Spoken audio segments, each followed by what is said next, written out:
Bạn chỉ lén nhìn Lâm Thanh Tuyết tắm mà thôi. Vậy mà nàng đã truy sát ta suốt nghìn năm qua. Ta thực sự không thể chịu đựng thêm cuối cùng nữa. Ta quyết định từ bỏ tu vi, sẽ rách hư không. Ta chỉ muốn bán 4 sao qua ngày thôi mà. Nào ngờ, vừa mới đặt chân xuống, thanh tiên kiếm quen thuộc đã xé toạc hư không mà xuất hiện. Trời ạ, nàng đuổi theo ta tới tận trái đất. Ông chủ, món 4 sao của ông ngon thật đấy. Từ nay ông sẽ bày hàng ở đây chứ? Đúng vậy, từ 2 giờ dưới mỗi tối, bán xong là ta về nhà ngay. Vừa giao xong phần cơm chiên cuối cùng. Ta tự nhủ, đường đường là một ma tôn đáng kính, trở về trái đất lại phải đi bán cơm rang kiếm sống. Năm đó, ta vô tình xuyên không đến giới tu chân, trở thành một tên tiểu đệ mới nhập môn. Bắt đầu những ngày tháng tu luyện gian khổ. Trong một lần đi rèn luyện, ta vô tình nhìn thấy một nữ tu đang tắm. Kể từ giây phút đó, nàng ta coi ta như kẻ thù không đội trời chung. Dù thế nào nàng cũng muốn lấy mạng ta cho bằng được. Đấu không lại, ta chỉ đành tìm cách. Nhưng dù ta có trốn ở đâu đi nữa, Lâm Thanh Tuyết vẫn luôn tìm ra ta một cách chính xác. Dù ta không đánh bại được Lâm Thanh Tuyết, nhưng nàng cũng chẳng thể làm gì được ta. Thế nhưng, nàng ta nhất quyết không chịu buông tha. Để thoát khỏi sự truy đuổi, ta quyết định từ bỏ thân phận chính đạo, dấn thân vào ma giới xa xôi, gia nhập ma đạo. Dù máu chảy đầu rơi, nàng vẫn không chịu bỏ. Ta ngỡ rằng khi mình trở nên mạnh mẽ hơn, đàn bà điên đó sẽ không dám tới nữa. Nhưng Lâm Thanh Tuyết cũng ngày một mạnh hơn. Cuối cùng, ta trở thành ma tôn thống lĩnh ma giới. Còn nàng trở thành tiên tôn trí cao vô thượng. Thật sự không chịu nổi sự phiền phức của Lâm Thanh Tuyết, ta đành dốc hết tu vi xé rách hư không, trốn về trái đất. Quy luật tự nhiên của trái đất đã quá vững chắc, chẳng còn chút linh khí thanh tao nào nữa. Từ khi ta trở về, thứ duy nhất còn sót lại ban đầu của hắn có nhìn hơn người thường một chút, nhưng hắn cũng chẳng thể tiến thêm bước nào nữa. Chỉ cần nữ nhân điên rồ đó không xuất hiện thì mọi chuyện vẫn ổn. Quay về thôi, ta không biết mình có thể làm gì tại trái đất này. Từng tung hoành tại tiên giới, ta đã gác lại mọi thần thông từ ngàn năm trước. Cuối cùng, ta quyết định mở một quầy cơm trên vỉa hè. Tại tiên giới, ta không chỉ là ma tôn, mà còn là chí tôn độc bộ thiên hạ. Nhờ vận dụng luyện đan thuật và khả năng khống hỏa, quầy cơm trên chợ đêm của ta luôn đỏ lửa với nhiệt độ thơm lan tỏa. Chưa đầy một canh giờ đã bán sạch sành xanh. Một tiếng sấm vang dội, chớp giật xé toạc bầu trời. Ta ngước nhìn lên không trung. Sắp mưa rồi sao? May mà đã bán hết, có thể về nhà rồi. Ta vừa lầm bầm vừa cúi đầu dọn dẹp, chợt cảm thấy có người đang tiến lại gần. Một làn hương thanh khiết xộc thẳng vào mũi. Ngươi thực sự đã sa sút đến mức này sao? Giọng nói trong trẻo, êm ái lại mang theo vẻ lạnh lùng, xa cách vạn dặm. Ta kinh ngạc ngẩng đầu lên. Một nữ tử vận cổ phục đang đứng ngay trước quầy hàng của ta. Gương mặt nàng không chút biểu cảm, thoát tục như tiên tử hạ phàm. Nàng nhìn chúng sinh bằng ánh mắt hờ hững, rồi nhìn chằm chằm vào kẻ đang dọn hàng là ta. Trời ạ, Lâm Thanh Tuyết, nàng điên rồi sao? Sao lại đuổi theo ta đến tận đây? Ta đã trốn đến tận trái đất rồi mà. Ngươi cứ ở đó mà ngắm hoa rơi, ta đi trước đây. Nhấn ga một cái, xe liền phóng vút đi. Ta nhớn mày đắc ý, chuẩn bị rời khỏi nơi này. Có giỏi thì đuổi theo ta. Chạy được một đoạn, ta mới ngoái đầu nhìn lại. Cuối cùng hắn cũng thở phào nhẹ nhõm.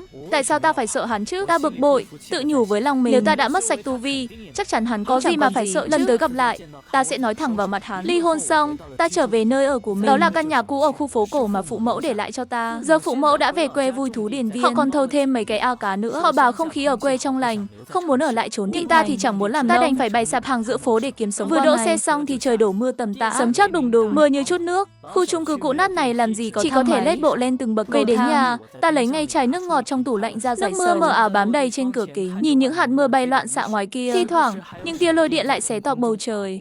Lâm Thanh Tuyết này cũng chỉ vừa mới đến nơi này xa lạ. Con người giờ đây khi hắn đã mất sạch tu vi, ngoài kia trời lại đang mưa gió. Liệu hắn có gặp nguy hiểm gì không? Ta vội tự tát mình một cái cho tỉnh táo. Sao ta lại phải lo lắng cho hắn chứ? Thật phiền lòng. Đi tắm rồi đi ngủ cho xong. Nếu ngày mai còn gặp lại đàn bà điên đó thì hãy biết ta nhất định sẽ chạy thẳng về quê, về làm ruộng cùng phụ mẫu cho rồi. Chẳng lẽ ta không thể thoát khỏi cái thế giới ảo mộng này? Ngay cả ở trái đất này cũng không thể thoát khỏi kiếp nạn đó sao? Ta không còn nơi nào để ngươi có thể cho ta tá túc được không? Trời ơi, ta giật mình tỉnh giấc, mồ hôi lạnh vã ra đầy trán. Giấc mơ này thật đáng sợ. May thay, đó chỉ là hư ảo. Ta mệt đến mức chẳng thể ngủ tiếp được. Sáng sớm, một cuộc gọi đã làm ta thức giấc. Đó là Trương Nghi, người của ban quản lý khu phố. Ta vừa nhấc máy nghe, Trương Nghi đã giận dữ quát tháo. Tiếng hét vọng ra từ điện thoại. Tiểu Ngư, người đúng là kẻ bạc tình. Mau xuống đây ngay lập tức. Tiếng thét của Trương Nghi như một đòn sóng âm công kích, còn lợi hại hơn cả ma âm từ ma giới. Suýt chút nữa đã làm thủng màng nhĩ của ta. Chưa kịp để ta lên tiếng, mụ ta đã cúp máy. Ta hoàn toàn sững sờ. Tại sao ta lại trở thành kẻ bạc tình? Dù là trước hay sau khi trọng sinh, ta vẫn luôn độc thân. Sao có thể là kẻ vô tâm được chứ? Vừa bước vào văn phòng, ta đã thấy một cảnh tượng kỳ lạ. Một thiếu nữ mặc cổ phục, Lâm Thanh Tuyết ngồi lặng lẽ trên ghế. Nàng quấn mình trong chăn để giữ ấm. Mái tóc dài bồng bềnh ướt đẫm nước mưa. Y phục của nàng nửa khô nửa ướt, thậm chí còn vương chút sương tuyết kết tinh. Thấy ta xuất hiện, nàng nhìn ta với ánh mắt đầy vẻ đáng thương. Toàn thân nàng run rẩy vì kiệt sức. Dáng vẻ yếu đuối ấy khiến bất cứ ai cũng muốn được chở che. Đôi mắt nàng sáng lên đầy hy vọng. Có vẻ như nàng thực sự muốn tìm ta. Trương Nghi và đám thuộc hạ cũng không khỏi cảm thấy mùi lòng. Ta không cảm thấy đau lòng, chỉ là quá đỗi bàng hoàng. Dáng vẻ đáng thương này, lẽ nào chính là người đã truy đuổi hắn suốt ngàn năm? Hòa Phượng, ta thật muốn mắng thẳng mặt ngươi, đồ nữ nhân điên rồ. Ngươi rốt cuộc là loại người gì vậy? Lúc này, ý muốn bảo vệ trong lòng Trương Nghi trỗi dậy mạnh mẽ. Ta đã tận mắt chứng kiến người lớn lên. Thanh Tuyết vốn là một cô nương tốt, nàng xinh đẹp thoát tục, vậy mà ngươi nỡ lòng bỏ rơi nàng, còn dám mắng nàng là đồ điên sao? Ngươi có còn là người không khi để nàng dầm mưa như vậy? Ta hoàn toàn sững sờ. Ngươi nói ta bỏ rơi nàng sao? Nàng ta cầm kiếm truy sát ta mà. Ta còn chưa kịp nói dứt lời, Lưu lão gia canh cổng đã giận dữ ngắt lời. Ngươi vẫn còn muốn ngụy biện. Ngươi có biết tối qua Thanh Tuyết đến tìm ngươi không? Nàng ấy thậm chí không thể bước qua cửa. Nàng đã đứng đợi cả đêm dưới hiên nhà này. Đêm qua trời mưa tầm tã suốt đêm. Nếu sáng nay ta không đi tuần tra mà phát hiện ra Thanh Tuyết thì không biết chuyện gì đã xảy ra. Cuối cùng nữa, ta cũng đã hiểu, có lẽ Lâm Thanh Tuyết đã đuổi theo hắn đến tận đây. Nhưng nàng lại chẳng biết tìm hắn ở đâu. Hắn từng sở hữu thần thông cái thế, giờ đây lại biến mất không dấu vết. Trời lại mưa như chút nước. Lâm Thanh Tuyết chỉ biết nét mình trú mưa rồi mái hiên tồi tàn. Lưu Lao đã thấy cảnh tượng đó khi bình minh vừa. Ta rất thất vọng vì ngươi đã hiểu lầm. Ta vốn chẳng biết gì về hắn cả. Trương Nghi đã chịu khổ suốt buổi chiều, trên tay đầy những vết thương. Nếu ta không biết Thanh Tuyết, sao có thể gọi đúng tên ngươi? Cả vùng này chỉ có mình ngươi là biết nàng thôi. Ngươi nghĩ Tiểu Vũ đã bỏ rơi ngươi sao? Lâm Thanh Tuyết vẫn im lặng, nhìn dáng vẻ đáng thương của nàng, hắn không khỏi lộ vẻ xót xa. Cuối cùng, hắn khẽ gật đầu. Trương Nghi dốc lòng tu đạo, cô là một nữ tử. Ta đã đứng dưới mưa suốt đêm vì ngươi. Tên khốn, ngươi vẫn dám bảo là không quen biết nàng sao? Ta lại thấy dáng vẻ đáng thương của Lâm Thanh Tuyết, vẻ mặt đầy uất ức, không thốt nên lời. Phải chăng hôm nay ta đã làm sai? Trương Nghi đã hết lòng khuyên nhủ ngươi. Người trẻ có chút xích mích là lẽ thường, nhưng Tiểu Vũ không nên quá đáng như vậy. Mau đưa Tiểu Tuyết về nhà đi. Lâm Thanh Tuyết chậm rãi lên tiếng, giọng nàng nhỏ nhẹ, như thể chỉ còn lại một mình. Ta chỉ biết mỗi Tiểu Vũ. Lời này khiến Trương Nghi và lão Lưu càng thêm đau lòng. Tu vi của ta thật đáng kinh ngạc. Không ngờ nữ nhân điên rồ đó lại dùng chiêu này. Không, ta sẽ báo với phụ mẫu. Nghe vậy, ta lập tức kinh hãi. Trương Nghi, phụ mẫu ta còn chẳng biết nơi này ở đâu. Trương Nghi nói, ta vẫn chưa nói gì cả. Nếu ngươi dám bạc đãi Tiểu Giang, ta sẽ đi cáo trạng ngay. Ta thừa nhận, ta đã sợ rồi. Nếu phụ mẫu biết được, sao ngươi không mau rời khỏi nơi này? Chuyện này càng khó lòng giải thích. Họ sẽ liên thủ cho ngươi một trận tơi bời. Vẫn chưa rõ Lâm Thanh Tuyết có nói với phụ mẫu hay không. Hãy làm chuyện gì đó táo bạo hơn đi. Trương Nghi hào hứng. Được thôi, ngươi nên quay về ngay đi. Nếu Tiểu Giang bị nhiễm lạnh do ướt sũng thì phải làm sao? Thái Dương, nữ nhân điên rồ đó thật biết gây rắc rối. Lâm Thanh Tuyết nói năng vô cùng lễ độ. Đa tạ gì? Đa tạ chú. Trương Nghi lên tiếng. Nếu tên tiểu ngư kia dám ức hiếp ngươi, dù ngươi đến đây là để tìm Lâm Thanh Tuyết khẽ gật đầu lần nữa. Hãy đi theo ta. Trên đường đi, Lâm Thanh Tuyết tò mò quan sát thế giới xa lạ này. Sau khi trở về nhà, vẻ ngoài yếu đuối, đáng thương ấy lập tức tan biến. Khí chất của một vị thần hiện rõ trong khoảnh khắc ấy. Một ánh mắt lạnh lẽo như băng đang nhìn chằm chằm vào ta. Ngươi chỉ liếc nhìn Lâm Thanh Tuyết. Hắn đã truy sát ta suốt ngàn năm qua. Ngươi thực sự không thể chịu đựng cuối cùng. Hắn chọn từ bỏ tu vi để trở về trái đất. Ta chỉ muốn bán 4 sao qua ngày thôi mà. Ngờ đâu, ngươi vừa mới đặt chân xuống, thanh kiếm tiên quen thuộc xé tỏa không gian hiện ra. Trời ạ, ngươi còn đuổi theo ta tới tận trái đất. Như sao? Vậy mới đúng chứ, phải không? Nữ nhân điên khùng đó thực sự đã trở lại. Ta đưa cả hai tay về phía nàng ta. Trời ơi, cho ta chết quách đi cho xong. Ta mệt mỏi lắm rồi. Tuy nhiên, đây lại là khởi đầu mới cho cuộc đời của nàng. Thế giới này hoàn toàn khác biệt với thế giới trước kia. Ta vừa đến đã nhận ra tu vi của mình đã đạt cảnh giới. Ta không thể tìm thấy nó theo cách này. Ta chẳng biết phải làm sao. Nếu không có ngươi, ta em rằng mình không thể sống sót nổi ở đây. Hắn nhìn ta, ánh mắt dần trở nên yếu ớt. Hơn nữa, ta nghĩ mình đã lâm bệnh rồi. Sau khi hắn nói xong, tổ tông của ta ơi, đừng hòng dùng khổ nhục kế ăn vạ ta. Hắn đã sống hàng nghìn năm bằng cách hút máu. Đây là lần đầu tiên ta biết cảm giác lâm bệnh. Thế giới này thật kỳ quái. Linh khí và dị năng hoàn toàn hỗn loạn. Ta có thể cảm nhận rõ điều đó. Không thể tu luyện ở nơi này nữa. Hơn nữa, thế giới này quá đỗi hỗn tạp. Dù tu vi của hắn đã tan biến, nhưng với tiên thể này của ta, sao có thể đổ bệnh chỉ vì một trận mưa chứ? Thật không thể tin nổi. Nếu là do khí huyết nghịch chuyển, ta không thể trụ vững thêm nữa. Ý thức dần trở nên mờ mịt. Nữ nhân điên khùng đó có ổn không? Đừng hòng dùng cách này để lấy lòng ta. Lại định diễn kịch sao? Ta sẽ đưa cho người ngay lập tức. Ta chạm vào trán hắn, thấy nóng như lửa đốt. Trời ạ, nóng quá. Ta nhất thời cảm thấy luống cuống. Ta chưa từng chăm sóc ai bao giờ. Hay là nhân lúc hắn đang bệnh mà đuổi đi luôn? Ý nghĩ này vừa lóe lên trong đầu, đã lập tức bị ta dập tắt. Em là chưa ra khỏi cổng khu này. Lão Lưu gác cổng đã phát hiện ra rồi. Dù sao đi nữa, Lâm Thanh Tuyết không có danh phận gì ở đây. Nhưng hắn cũng là con người. Nếu xảy ra chuyện, ta biết mình gặp rắc rối lớn rồi. Người hắn càng lúc càng nóng hơn. Sau đó, hắn lịm đi, thấy hắn rơi vào hôn mê. Ta không khỏi lo lắng. Khi trở về phàm trần, ma khí nồng nặc bủa vây, linh dược và dược liệu hỗn tạp đan xen. Nhìn Lâm Thanh Tuyết, nàng có vẻ cũng chẳng khá hơn. Không ngờ nàng cũng có một chiếc nhẫn chữ vật. Nhưng với tu vi hiện tại, ta không thể phá giải cấm chế của nó. Chẳng biết bên trong nhẫn chữ vật này có gì không? Đan dược chăng? Ta cũng lực bất tòng tâm rồi. Thương thế của nữ nhân điên này ngày một nặng hơn. Coi như ta nợ người vậy. Lẽ ra ta không nên lén nhìn nữ nhân điên này tắm rửa. Ta có thể cảm nhận rõ toàn thân Lâm Thanh Tuyết đang nóng ran. Sau khi đặt nàng lên giường, ta bỗng thấy có chút bối rối.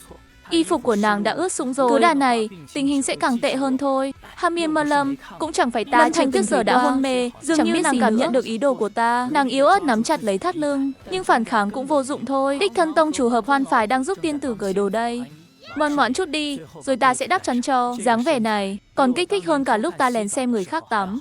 Đã là một vị tiên tôn, tâm thế của Nhiên cũng khác biệt. Phải thay hết đống y phục này ra mới được. Vứt hết đi.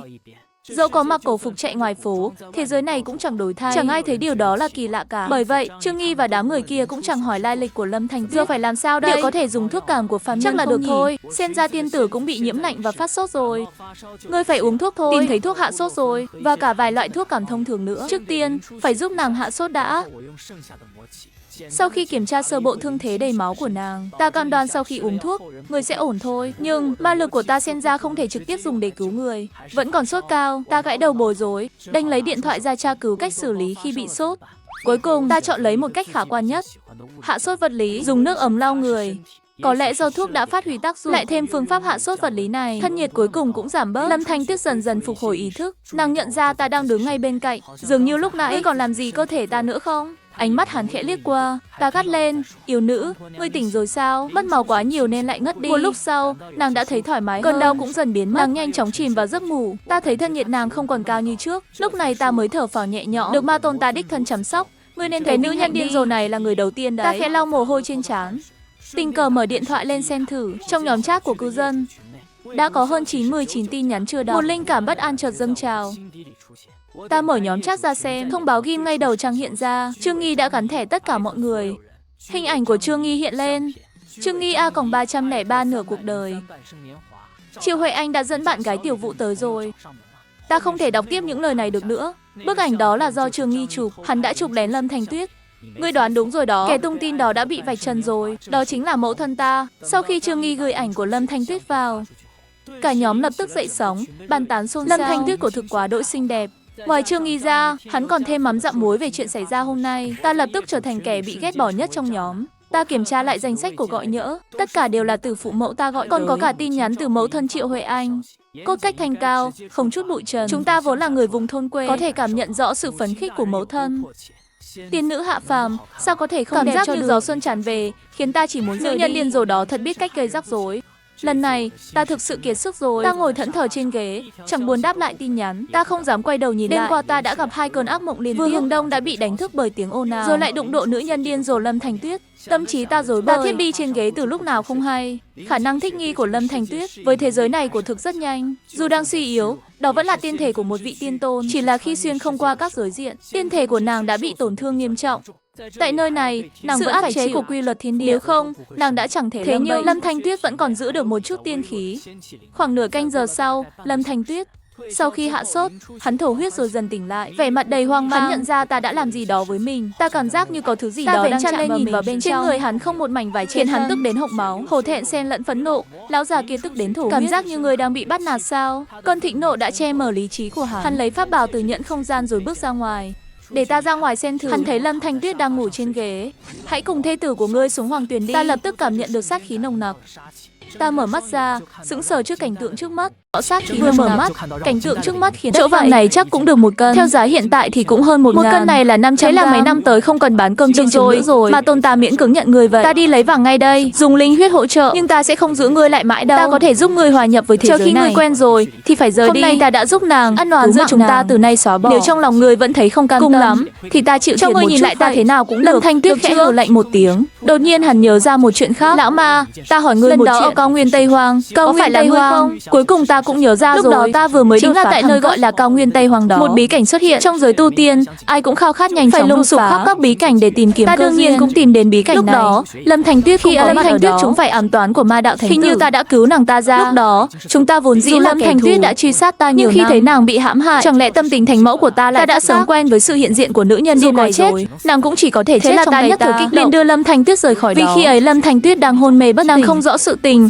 Ta đương nhiên chẳng dạy gì thừa nhận. Ngươi lại đi tắm ở cao nguyên nguyên Tây Hoang. Lần đó đấy ta à? thật sự không Nếu nhìn biết ngươi trộm. lại tắm, ta chắc chắn sẽ tới xem. Lâm Thanh Tuyết nghi hoặc hỏi. Thật sự không có. Lúc đó ta cũng có nỗi khổ Đừng riêng. nhắc chuyện tắm rửa nữa. Ta không biết ngươi đang nói gì. Lâm Thanh Tuyết nhìn ta, vẻ mặt có Nhưng chút nàng bất nhanh mãn. chóng gạt bỏ mọi suy nghĩ trong đầu. Tiền đặt cọc người đã nhận rồi. Từ giờ trở đi, ta sẽ ở lại nhà Ta biết nàng. mình chẳng thể đuổi hắn đi Nữ được nhân nữa. điên này nếu cứ ở ngoài một Em rằng mình sẽ tự chuốc lấy rắc rối. đành phải bất đắc dĩ thu nhận Đúng hắn. rồi, trên Còn có đường phụ về mẫu lại của nhắc ta. đến phụ mẫu. Đôi má Lâm Thanh Tuyết đỏ ửng.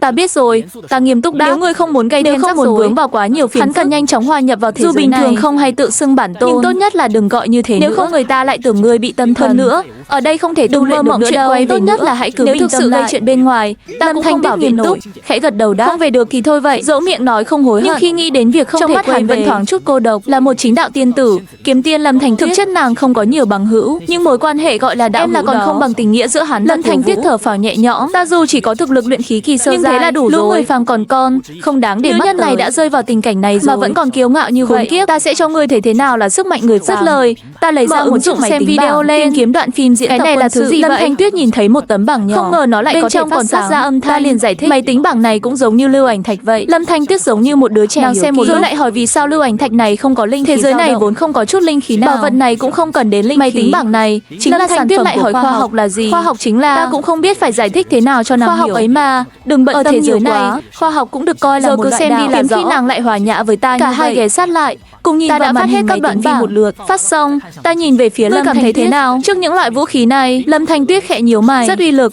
Hồi lâu sau nàng mới chậm rãi nói, ngươi có thể nhận giết thức được như ta. vậy là tốt rồi. Thế giới này không còn giống như trước kia Nếu nữa. ngươi sống một cuộc đời bình không thường, chủ động gây sự, không làm thì việc sẽ không xấu. ai làm phiền Nhưng ngươi nếu đâu. ngươi ra ngoài gây họa bừa bãi, hậu tuân quả thủ sẽ quy vô tắc, cùng thậm nghiêm chí trọng, có thể bị đưa vào phòng thí nghiệm để mổ Ta xẻ không muốn nghiên bị cứu. ngươi liên lụy, rồi cũng bị bắt Lâm đi Thanh nghiên Tuyết cứu vốn đâu. có ý khinh thường Nhưng nơi sau này. khi xem xong phim, nàng mới nàng thực sự hỏi, nghiêm túc. nơi này không Tại thể sao tu lại có luyện? thể chế tạo vũ khí mạnh đến Nhưng vũ thế? khí này không cần đến linh khí. Đây chính là khoa học mà ta đã Đúng nói. vậy, là khoa học. Ở đây, khoa học là con Ta thấy đường đó duy giống nhất. như một phương thức tu luyện hoàn toàn Làm sao mới. để tu luyện khoa học? Nàng tỏ vẻ vô cùng nghiêm túc. Ta lắc đầu, ngươi nên lo hòa nhập trước đi. Ta không thể tu luyện khoa học được. Hơn nữa, một kẻ còn chưa học hết 9 Những năm gì đã giáo trải dục qua. Lâm Thanh Tuyết trầm Lại tư hỏi suy về nghĩ. các loại vũ khí hiện Ngươi đại. có thể cho ta xem không? Ta không có những loại vũ khí này. Ngươi có thể hiểu đó là hành sáu phạm Vũ pháp khí của giới chỉ có hiệp thể sĩ. do nhà nước Người bình nắm thường giữ. hoàn toàn không Cứ cần sống thiết. một đời bình thường là Nếu gặp được rắc rồi. rối thì báo cáo lại. Sẽ có những người có vũ khí giúp ngươi giải quyết. Khả năng lĩnh ngộ của Lâm Thanh Tuyết rất Thích ứng cao. vô cùng Nghe qua nhanh. là hiểu ngay. Thật là một thế giới kỳ diệu. Đối với thế giới này, cuối Đã cùng có nàng nhận thức sâu sắc xem hơn. ra lão mà đầu này thật ra cũng rất tốt. Ở đây chắc chắn sẽ an toàn. Vậy thì cứ ở lại đi. Ở lại đây có lẽ không phải là Lâm chuyện Thanh xấu. Tuyết lại nhìn vào máy tính nàng bảng. vẫn còn chấp niệm với đại lộ khoa học này. Ngươi có chắc là muốn ở lại đây không? Lâm Thanh Tuyết nghiêm túc nói sẽ ở lại không đi. Ngoài ngươi ra, ta Ngươi không muốn còn ta làm ai gì để tiếp tiếp theo? theo. Cha mẹ ta sắp về rồi. Ít nhất ngươi cũng phải đi tắm Thay đi y đã. phục đi. Không thể để họ thấy ngươi trông kỳ quái thế này. Mưa suốt cả đêm. Ngươi không thấy khó chịu sao? Quả thực là không thoải mái Lâm chút Thanh nào. Tuyết chợt nhíu mày, nói với Ma Tôn. Ngươi không định nhìn ta tắm nữa đấy chứ? Kẻ này vốn đã có tiền án Chuyện rồi. năm đó khiến Lâm Thanh Tuyết nhớ mãi không Ta quên. đã thấy hết cả rồi. Cần gì phải nhìn trộm Lâm nữa? Thanh Tuyết hiếm khi không phản bác lại. Nghĩ đến cảnh tượng trên người hắn lúc nãy, nàng chỉ muốn cầm kiếm tìm ta tính sổ. Gương mặt xinh đẹp vất vả làm mới bình Lại tĩnh thêm lại. vài phần ửng Đi hồng. theo ta vào phòng tắm Ta đi. chỉ vào vòi hoa sen. Cái này là để tắm. Sau đó, ta bật vòi hoa sen thông Áp minh lực nước. lên, không cần đốt lửa vẫn có nước ấm để dùng. Đây cũng gọi là khoa học. Ngươi sao? thật thông minh. Con người ở đây không thể tu luyện, lại có thể tự sáng tạo ra để bù đắp việc không thể tu hành. Tuy là phàm nhân, nhưng còn thông minh Ngươi hơn nghĩ vậy tiên là nhân. lầm rồi. Tiên nhân cao cao tại thượng, thần thông quảng đại, chẳng cần khoa Ở học đây gì vốn cả. không có cái gọi là để ta khoa dạy học. nàng cách tắm. Đây là dầu gội, còn đây là sữa tắm. Dùng chúng để Thoa tắm lên rửa. người sẽ rất thơm. Được rồi, nàng tự đợi nghiên một cứu chút. nhé. Ta nói thêm, Tất nàng nhiên cũng có là thể để ta máu tắm mũi giúp tuôn nàng. rơi. Mặt nàng lại đỏ bừng, thẹn quá hóa giận. Sau khi ta rời khỏi phòng Lâm Thanh tắm, Tuyết liền đóng nhưng cửa nàng lại. lại không biết cách khóa cửa. Ta nhẹ nhàng đóng chốt cửa giúp nàng. Thật sự không cần ta giúp Nghe sao? vậy, Nàng không còn giữ được bình tĩnh. Ta chẳng hiểu gì cả. Ngươi, vào giúp ta tắm đi. Tuy linh lực còn lại chẳng bao nhiêu, chỉ cần vận công một chút là trong tay vẫn cầm linh huyết kiếm đã tuốt vỏ. Một kẻ luôn trực chờ đâm ta Ta bất không cứ sao lúc rồi. nào. Ngươi nhất định phải quay về với ta. Hiện tại không còn sợ linh, mọi thứ đều không thay đổi. Lâm Vũ Lâm trọng bệnh, nếu ta không giúp nàng cởi bỏ y phục ướt sũng này ra, bây giờ ngươi không gượng dậy chính đạo tiên tử mà lại lấy oán báo ân thế còn chẳng bằng một Ma Tôn như ta. Sự tình vốn là như vậy. Lâm Thanh Tuyết vẫn nghiến răng giải thích lại nhé. Vừa rồi là để chữa trị hạ nhiệt độ chắc chắn là thế. Ta đã làm gì khác với ngươi đâu. Ngươi có thể tự mình cảm nhận. Sau khi đã bình tĩnh lại, Lâm Thanh Tuyết thực sự đã cảm nhận lão Ma Tôn này nói chuyện thật quả thực không làm gì cả. Biết ta là Ma Tôn, ngươi vẫn còn tìm đến lại giả vờ đáng thương trước mặt. Hãy theo ta về nhà đi. Đó là chuyện của ngươi, chẳng liên quan gì đến Lâm Thanh Tuyết đã lấy lại lý trí. Ta cũng thu kiếm vào không gian pháp khí. Quên chuyện vừa rồi đi, cảm ơn xem ngươi. Thì xem, cũng chẳng phải chưa từng thấy qua. Nàng chắc chắn rằng ta không nói dối. Thấy nữ nhân điên này nói lời cảm ơn khiến ta cảm thấy thật xa lạ. Rơi rồi. Chính thức tham quan nơi ở của ta một lát. Mọi thứ nàng thấy đều thật mới lạ. Nghĩ lại đêm qua mới tới thế giới này, từ chợ đêm đi tới tận đây. Lâm Thanh Tuyết hỏi, trước đây ngươi vốn là người của thế giới này sao? Ta gật đầu xác nhận. Lâm Thanh Tuyết cảm nhận linh khí của trời đất, linh lực trong đan điền chẳng còn lại bao nhiêu. Tu 6 của ngươi cũng không còn có ngươi, chắc cũng vậy thôi. Nếu ngươi còn tu 6 thì đã chẳng cần giả vờ đáng thương. Lâm Thanh Tuyết lại hỏi, không về ta được chỉ sao? Là không muốn quay về. Còn ngươi, vĩnh viễn không thể quay về được nữa. Lâm Thanh Tuyết buồn bã đứng lặng hồi lâu. Ta nhận ra Lâm Thanh Tuyết có tốc độ thích nghi rất nhanh, hiện tại không còn nóng này hay đã bắt đầu thích ứng với thế giới mới này. Hối hận chưa? Ta nhìn Lâm Thanh Tuyết đang lặng im. Thật ra giữa chúng ta chẳng có thủ oán. Chẳng phải năm đó ta lỡ nhìn trộm ngươi một cái thôi sao? Vậy mà ngươi đuổi theo ta tận năm tu 6, trong phút chốc tan thành ngươi không hối hận sao? Lâm Thanh Tuyết bỗng nhiên ngẩng đầu lên, đôi mắt nàng sáng tựa tinh tú, nàng nhìn thẳng vào mắt ta. Ngươi có biết vì sao ta truy đuổi ngươi? Vì ta đã lỡ nhìn thấy thân thể của giết ta sao? Lâm Thanh Tuyết khẽ nói. Ngươi vẫn chẳng hiểu gì về ánh mắt đó cả, chẳng biết nàng đang nghĩ gì. Ta nghi hoặc hỏi tại sao. Khốn khiếp, nói đi chứ. Nói lấp lửng thế này định làm ta lo chết đi được Lâm sao? Thanh Tuyết không nói gì thích chơi trò giải đố như vậy. Lâm Thanh Tuyết như hạ quyết tâm, khẳng định từ lúc tìm thấy ngươi, ta biết mình không thể quay đầu lại, nhưng ta không hề hối hận. Ta chẳng quan tâm gì hết. Ta chỉ muốn tìm được ngươi. Nơi này hoàn toàn khác biệt với thế giới. Ta không biết mình phải làm gì cả. Người duy nhất ta quen biết. Ta trầm ngâm rồi hỏi. Vậy nên nàng đã lần theo linh khí của ta để trận mưa lớn bên ngoài đã làm linh khí tan biến. Ta chỉ có thể giả vờ đáng thương để họ giúp đỡ. Lâm Thanh Tuyết thừa nhận. Lâm Thanh Tuyết gật đầu. Ta vốn là một kiếm tiên lạnh lùng dáng vẻ nữ nhi thường tình. Ta tưởng đã không quên diễn lại vẫn rất thuận tay. Nhưng người như Trương Nghi thật sự rất tốt. Dù ta là người lạ, mới vẫn trực tiếp muốn giúp đỡ. Cảm giác nếu ta có thể sẽ chết ở ngoài kia, hoặc gây ra những rắc rối cực kỳ nghiêm trọng. Đây là một thế giới hoàn toàn xa lạ với ta. Thế giới mới có quy tắc mới, mọi thứ đều phải bắt đầu lại từ đầu. Chỉ có ngươi mới có thể đồng ý với lời của Lâm Thanh Tuyết. Lúc nãy nàng phát bệnh mà không có chút Lâm Thanh Tuyết là người từ thế giới khác, nàng chưa từng được tiêm vaccine, lại còn xuyên không đến nơi này. Cho dù là thân thể tiên trong điều kiện thiếu linh khí hỗ trợ, nàng vẫn có thể bị các loại virus ở đây nếu ngã bệnh giữa đường mà không nhờ uống thuốc hạ sốt và thuốc cảm. Em là nàng đã không thể gượng dậy. Cho dù có giữ được vẻ ngoài là một tuyệt thế tiên tử, nhưng cũng rất dễ gây ra phiền phức. Lạnh lùng là thế, vậy mà cũng biết tìm đến ta đầu tiên. Nhanh thật đấy. Ta đến đây là để tìm ngươi và ngươi phải chịu trách nhiệm với ta. Ta từng bất đắc dĩ nghĩ đến việc phải chịu trách nhiệm. Lúc đó ta thực sự đã nghĩ đến chuyện thành thân với Lâm Thanh Tuyết. Nhưng đó là chuyện của trước kia. Lâm Thanh Tuyết có chút mất bình tĩnh nói. Trước kia là trước kia, bây giờ là bây giờ. Được rồi, ta sẽ giúp ngươi hòa nhập với trước đây coi như xóa bỏ. Đợi ngươi thích nghi rồi rời đi thì sao? Lâm Thanh Tuyết lắc đầu nói, ta phải đi. Ngươi là vẫn muốn đuổi ta đi chứ gì? Cái điệu bộ này rõ ràng là không muốn đi rồi. Lâm Thanh Tuyết liền nghĩ ra một lý do. Dựa vào những mô phỏng trước đây tại thế giới này, ta tin bản chất ngươi vốn lương thiện, nhưng đã tu ma hàng nghìn năm, ma tính khó rời. Bản tôn với tư cách là tiên có trách nhiệm giám sát và đề phòng ngươi. Vậy nên ta biết Lâm Thanh Tuyết không muốn đi nữa. Nàng vậy. Trước đây ta bị Lâm Thanh Tuyết truy đuổi, giờ đây trở lại trái đất lại còn bị Lâm Thanh Tuyết bám theo. Nữ nhân điên này đúng là khắc tinh của ta. Ngươi thực sự muốn ở lại sao? Lâm Thanh Tuyết thản nhiên nhìn về phía ta, dường như đã quên sạch sự xấu hổ. Ta không còn nơi nào để đi, cũng chẳng biết gì về nơi này. Người duy nhất ta biết chính là ngươi. Có thể giữ ta lại không? Ta chính là đại ma đầu tội ác tay trời đến vu Lâm Thanh Tuyết nhớ lại chuyện xưa, nàng khẽ cười nói, người tu ma là do ta nhớ ngươi tu ma suốt mấy ngàn năm, nhưng chưa từng làm chuyện ác, chỉ là muốn mượn việc tu ma để trốn tránh ta. Nhớ mày, nữ nhân điên này thật không đúng. Dường như mọi chuyện ta làm trong ma đạo nàng đều biết chính xác những gì ta đã làm. Lâm tiên tử đừng quên, môn phái đầu tiên ta gia nhập chính là Hợp Hoan Tông. Sao có thể chưa từng làm chuyện ma đạo? Ngươi và ta đã đối đầu cả đời, giờ đây ngươi chưa chắc đã là đối thủ của ta. Nhắc đến Hợp Hoan Tông, ánh mắt Lâm Thanh Tuyết thoáng hiện vẻ thâm sâu. Ngay sau đó nàng lại cười. Lâm Thanh Tuyết chậm rãi lên tiếng. Ngươi có biết vì sao năm đó bị trục xuất khỏi Hợp Hoan Tông? Ta nghe câu này cảm thấy có ẩn tình gì đó. Không lẽ là do ngươi làm? Lâm Thanh Tuyết kể, lúc đó có một tên dâm tặc đã làm nhục con gái của Thái Di Tiên Tông chủ này tu 6 thông thiên, nhưng con gái nàng ta tư chất tầm thường nên mới bị tên dâm tặc đó bắt. Tên dâm tặc đó đã chết dưới tay ta, nhưng bên ngoài đồn rằng kẻ đó chính đồn đó là do chính ta tung ra. Cái gì? Ta nhảy dựng lên vì kinh ngạc, bởi vì ngoài Lâm Thanh Tuyết không ai biết chân tướng tên dâm tặc. Tưởng Tiểu Vũ mới là kẻ hái hoa. Hợp Hoan Tông không dám đắc tội Thái Di Tiên Tông, đành phải đuổi Tiểu Vũ ra khỏi tông. Nếu không phải hắn chạy nhanh, chắc chắn đã bị Hợp Hoan Tông bắt trói, giải đến Thái Di Tiên Tông quỳ gối tạ tội. Ta tức giận nói, ngươi có biết sau đó ta bị Thái Di Tiên Tông chỉ 1 tháng thôi. Sau đó ta đã đến Thái Di Tiên Tông nên họ mới không truy sát. Sự tình năm đó lại là như vậy. Năm đó cô thực cảm thấy vô cùng vô cớ lại trở thành kẻ hái hoa, bị truy sát dòng dã rồi đột nhiên nàng không đuổi. Nhưng trong thời gian bị truy sát, ta không phải là qua vài cuộc phản gặp gỡ nhau, ta đã đột phá liên tiếp mấy tiểu cảnh giới. Điều đáng tiếc duy nhất là bị trục xuất khỏi đó chính là Hạ Hoan Tông. Lúc đó còn có mấy vị sư muội mới đang chờ được cùng ta xong, đến cả tỷ tỷ cũng muốn đàm đạo với ta. Lâm Thanh Tuyết mang vẻ mặt vô tội tiến tới. Lúc đó ngươi đang ở ngay gần, ta đã đuổi theo ngươi và ta đã làm vậy. Nhìn thấy ngươi vui vẻ như thế, ta không muốn ngươi được sống yên ổn. Chỉ khi nào ngươi rời khỏi Hạ Hoan Tông mà đôi mày nàng khẽ cong lên, lộ rõ vẻ tinh quái. Là ta cố ý đấy. Thời điểm cũng được tính toán rất chuẩn xác, vừa khéo để tìm tới Thái Bi Tiên Tông giải thích. Việc này không khiến ta tổn thất bao nhiêu, ngược lại còn giúp ta đột phá. Lời không sao ngươi không để người của Thái Bi Tiên Tông giết Lâm Thanh Tuyết khẽ ngẩng đầu lên nói, ngươi chỉ có thể chết dưới kiếm của sẽ ở ta và ngươi cô nam của nữ chung sống chính đạo các ngươi coi trọng nhất là hay là tiên nữ. Lâm Thanh Tuyết rất nghiêm túc, dựa ta và ngươi trong sạch không thẹn với sao lòng. Phải sợ lời đồn này đã khác xưa rồi. Lâm Thanh Tuyết lại tới, ngươi muốn đuổi ta đi sao? Nếu ta có mệnh hệ gì ở bên ngoài, nhất định sẽ cho người biết ta hoàn toàn bại dưới tay Lâm Thanh Tuyết. Nữ nhân điên rồ này đe dọa để được ở lại. Đây là tiên nữ chính đạo quang minh chính đại. Lúc này điện thoại của ta rung lên, là ảnh mẹ ta gửi tới. Trong ảnh là cha ta đang lái xe. Ta đành bảo Trương Nghị nói lại với cha mẹ. Giờ ngươi muốn đi vẫn còn kịp, đợi họ đến thì không đi được nữa đâu. Vậy mặt Lâm Thanh Tuyết bỗng ửng hồng, trong mắt nàng lại có vài phần mong đợi. Lâm Thanh Tuyết nói, ta không đi nữa. Thế giới bên ngoài ta chẳng không hiểu có gì trong tay sao mà sống nổi. Yên tâm, ta sẽ không để nàng lấy từ trong không gian trữ vật ra một thỏi vàng đưa cho ta. Được rồi, ngươi giúp ta tắm đi. Thật sự muốn vậy sao? Đừng có mà cười nhạo ta. Thấy ta định bỏ chạy, Lâm Thanh Tuyết kiêu ngạo hừ lạnh một tiếng. Cái hành tinh nhỏ bé này. Sau đó nàng mở với hoa sen theo cách ta chỉ. Nghe tiếng nước chảy trong phòng tắm, ta cũng chẳng buồn để ý đến nàng. Ta nhìn vào tủ lạnh, thấy bát cơm nguội còn sót lại từ hôm định để tối nay bày quầy bán cơm chiên. Ta đành nhóm lửa. Điêu luyện xào 2 phần cơm chiên trứng. Vừa xào xong thì Lâm Thanh Tuyết cũng tắm xong. Nàng bước ra khỏi phòng tắm, tỏa ra hương thơm ngào ngạt, mà là linh hương tự thân phát ra. Linh khí lưu chuyển trong kỳ luyện khí, khiến mái tóc khô ráo tức thì. Chân khí này còn lợi hại hơn cả máy sấy. Lúc này ta nhìn Lâm Thanh Tuyết, nàng liền hỏi: ngươi nhìn cái gì? Y phục của ngươi không mặc được nữa rồi, hay là mặc tạm đồ của ta đi? Nữa ta dẫn người đi mua đồ mới. Lâm Thanh Tuyết trầm ngâm nhớ lại y phục của những thiếu nữ bên ngoài. Nàng khẽ động tâm niệm, tiên y trên người bắt đầu biến hóa, một bộ đồ hiện đại lập tức hiện ra.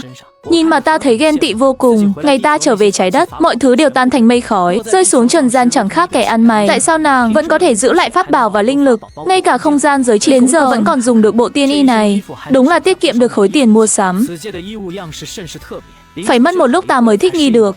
Vu lão ma, ta thấy rõ dạ tâm trong mắt người. Chút đố kỵ này, ta thừa nhận, nhưng tuyệt đối không thể nói ra. Đời nào ta lại đi ghen tị với ngươi. Và từ giờ trở đi, ngươi đừng gọi ta là Vu lão ma nữa. Vậy ngươi cũng đừng gọi ta là mụ điên. Được thôi, mụ điên, được rồi. Đường đường là lão ma mà lại đi ăn cơm chiên trứng. Dù sao thì Lâm Thanh Tuyết cũng trả tiền rồi. Giờ thì đôi bên tạm thời hòa hoãn. Lâm Thanh Tuyết khẽ lắc đầu. Ta đã sớm đạt cảnh giới bích cốc rồi. Tiếng bụng kêu ọc ọc vang lên như vả thẳng vào mặt nàng. Ta cười nhạo. Tu 6 của ngươi mất sạch rồi. Bích cốc kiểu gì nữa? Lâm Thanh Tuyết có chút ái ngại. Nàng lưỡng lự rồi cũng ngồi xuống. Mấy ngàn năm rồi ta chưa ăn gì. Đây là lần đầu tiên ta thấy thèm ăn đến vậy. Ngon lắm.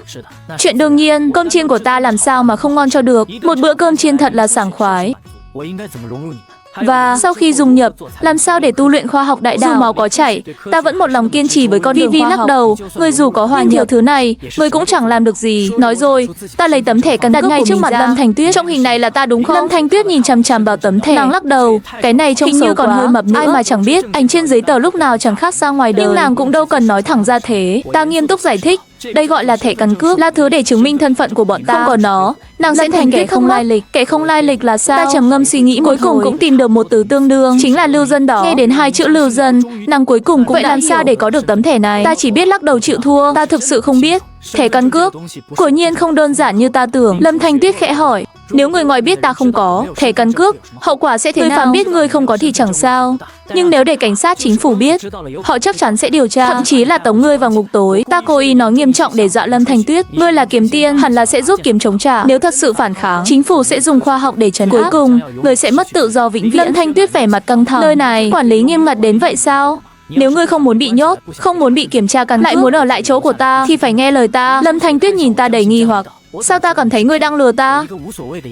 Nếu ngươi không tin, cứ việc rời đi. Lâm Thanh Tuyết vẫn không dám tùy tiện rời khỏi. Nàng biết rõ, nếu thiếu ta, nàng khó lòng tồn tại ở thế gian này. Lấy lại vẻ lạnh lùng, cao ngạo của một ta nói ngươi mà tính khó chứ. Vì sự an nguy của chiếc nhẫn này, ta cần phải ở bên cạnh để giám sát ngươi. Không hiểu được đâu. Lý do này nghe thật chính nghĩa và đầy tính thuyết phục, khiến ta nhất thời chẳng thể phản bác. Đúng rồi, lát nữa phụ mẫu ta sẽ phải đi thu dọn phòng ốc. Nếu không trông sẽ rất bừa bộn. Mẫu thân chắc chắn sẽ của trách ta lời biếng. Còn ngươi, hãy nghĩ cách đối phó với họ. Đừng hỏi ta xem họ có đáng sợ hay không. Cũng không hẳn là giữ nghĩ xem, nam đơn nữ chiếc ở chung một phòng, ta lại dẫn một cô nương về nhà. Phụ mẫu ta sẽ nghĩ thế nào đây? Lâm Thanh Tuyết cuối cùng cũng hiểu ý ta. Gương mặt thanh tú, lạnh lùng của nàng hồng như dáng chiều.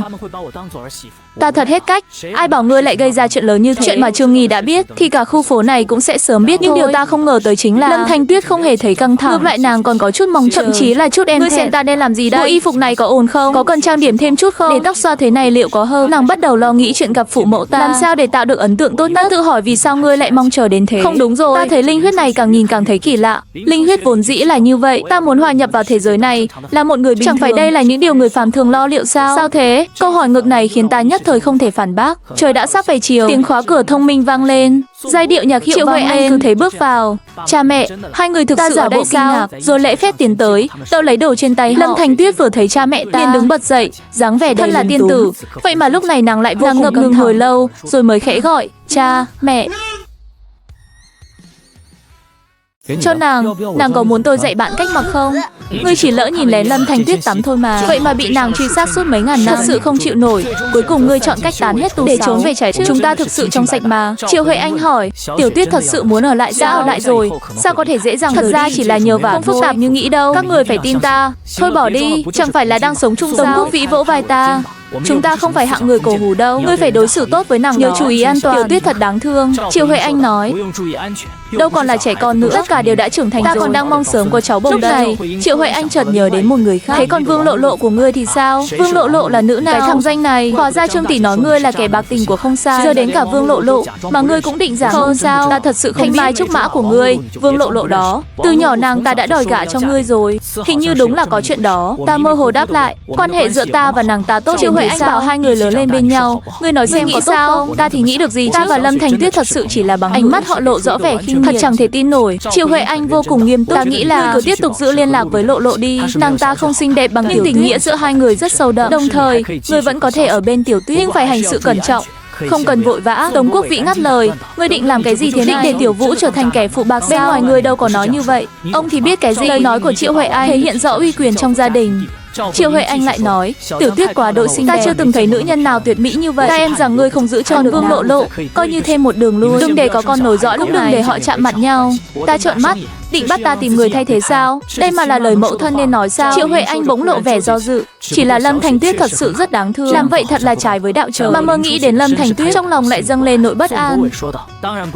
Người xem Lâm Thành Tuyết là hạng người nào? Dù sao giả ngay giả ngồi, Triệu Huệ Anh đã sớm có tính toán. Không làm được con dâu thì nhận làm nghĩa. Ta sốt ruột cắt lời. Được rồi, đừng nói sằng bậy nữa. Chuyện của ta tự có định liệu. Mau ra ngoài. Ta sợ Triệu phu nhân còn nói tiếp. Chẳng biết nàng còn thốt ra lời kinh động nào nữa. Nhưng vừa bước ra ngoài, Triệu Huệ Anh lại như biến thành thật ngại quá. Lâm Thành Tuyết, để ngươi đợi lâu rồi. Không. Triệu Huệ Anh nói, chuyện của ngươi, chúng ta đều đã dám ức hiếp ngươi, cứ bảo với ta, chúng ta kết giao bằng hữu. Sau này có dịp lại cùng trò chuyện. Ta lập tức tiến tới can ngăn. Có chuyện gì cứ tìm ta là được. Các người cũng thấy rồi đó, ở đây vạn sự đều ổn. Các ngươi mau về quê đi. Sao ngươi cứ muốn đuổi chúng ta về vậy? Chỉ là chuyện các ngươi về quê bị kẻ nào đó gây hấn. Được rồi, có lẽ Tống Quốc Vĩ cảm thấy bọn họ ở đây không được tiện cho lắm. Chúng ta về thôi. Người trẻ bây giờ đều như vậy. Và Tiểu Vũ, xin nữa ta quên hỏi, sạp hàng của ngươi thế nào rồi? Tìm việc, đi bán hàng dòng đó có kiếm ra tiền không? Trước kia lão Tống một mình thì sao cũng được, nhưng giờ đã có đôi có lứa. Tuyệt đối không thể để Lâm Thành Tuyết phải chịu. Ta đã ra tay thì đương nhiên là kiếm. Chưa đầy 1 tháng, ta đã thu về hơn ma tôn. Ta đầy đích thần làm việc, sao có thể không kiếm được là tốt rồi. Trừ khi ngươi tìm được công việc ổn định, nếu không chúng ta sẽ không trụ cấp lão Tống nữa đâu. Triệu Huệ Anh vẫn còn rất nhiều điều muốn giáo huấn. Lão cũng vì em ngại nàng ta, sợ nàng nói năng lung tung trước mặt Lâm Thành Tuyết. Ta phải đưa họ xuống lầu đã. Thấy bọn họ đi xa rồi, ta mới yên tâm. Nhưng khi về đến chỗ Lâm Thành Tuyết, hắn chẳng còn vẻ ngoan, lại khôi phục dáng vẻ cao ngạo của ta. Phải làm sao để kết bằng hữu? Kết bằng hữu chính là dùng thứ này. Ta đành lấy pháp bảo ra hỏi xem hắn có không. Hắn nghi hoặc, vật này có tác dụng gì? Kết bằng hữu thì có ích chi? Đây chính là pháp bảo truyền âm vạn dặm. Chỉ cần kết bằng hữu, có thể truyền âm cách xa. Lại là khoa học sao? Đúng là khoa học thật. Lâm Thành Tuyết kinh ngạc. Khoa học của là thần kỳ. Ngươi bán pháp bảo truyền âm vạn dặm này cho ta đi. Ta sẽ trả tiền cho ngươi. Dứt lời, nàng lấy ra một thỏi vàng đưa đến trước mặt ta. Vui vẻ nhận lấy thỏi vàng. Vợ phòng lấy ra một pháp bảo dự phòng. Một thỏi vàng đổi một pháp bảo. Quá hơi. Trong pháp bảo của ngươi vẫn còn một tấm thẻ. Tấm thẻ này, giải thích thế nào đây? Thôi bỏ đi, ta cũng chẳng biết phải nói sao. Ngươi chỉ cần biết có tấm thẻ này là có thể truyền âm và kết nối thiên hạ. Có vẻ hắn chẳng hiểu ta đang nói gì. Ta biết muốn để Lâm Thành Tuyết hiểu được thật chẳng dễ dàng. Ta liền thực hiện vài thao tác mẫu, giải thích cặn kẽ cho hắn một chút. Hắn chỉ nhìn qua một lần là có thể học. Màn hình điện thoại hiện thông báo pin yếu. Nàng nghi hoặc hỏi, hết là cái gì? Chỉ là hết năng lượng thôi, cần phải nạp lại. Nạp năng lượng là sao? Thì cũng giống như dùng linh thạch vậy. Trước đây ta dùng thiên lý truyền âm, muốn là tiêu hao linh khí trong linh thạch mà, phải không? Cuối cùng ta tìm được một cách giải thích hợp lý nhất. Nhắc đến linh thạch là hắn hiểu ngay. Ta liền cắm sạc vào. Khi điện thoại hiện biểu tượng đang sáng, ta nghiêm túc dặn, luồng điện này rất nguy hiểm. Nàng hỏi, nó không giống với lôi điện ở lôi giới sao? Nhìn ánh sáng ở đây xem, cả thứ đang tự quét dọn dưới sàn kia nữa. Thứ này cũng dùng điện sao? Đúng vậy, nhưng so với lôi kiếp thì điện gia dụng này yếu hơn nhiều. Thật là hết cách với nàng. Ta định dạy nàng cách dùng điện thoại, nhưng đúng lúc này y phục trên người nàng đã trở lại hình dáng ban đầu. Do tu sảo không đủ nên không thể duy trì phép biến hóa. Hay là ta mua y phục mới cho tối nay chúng ta cùng xuống phố nhé.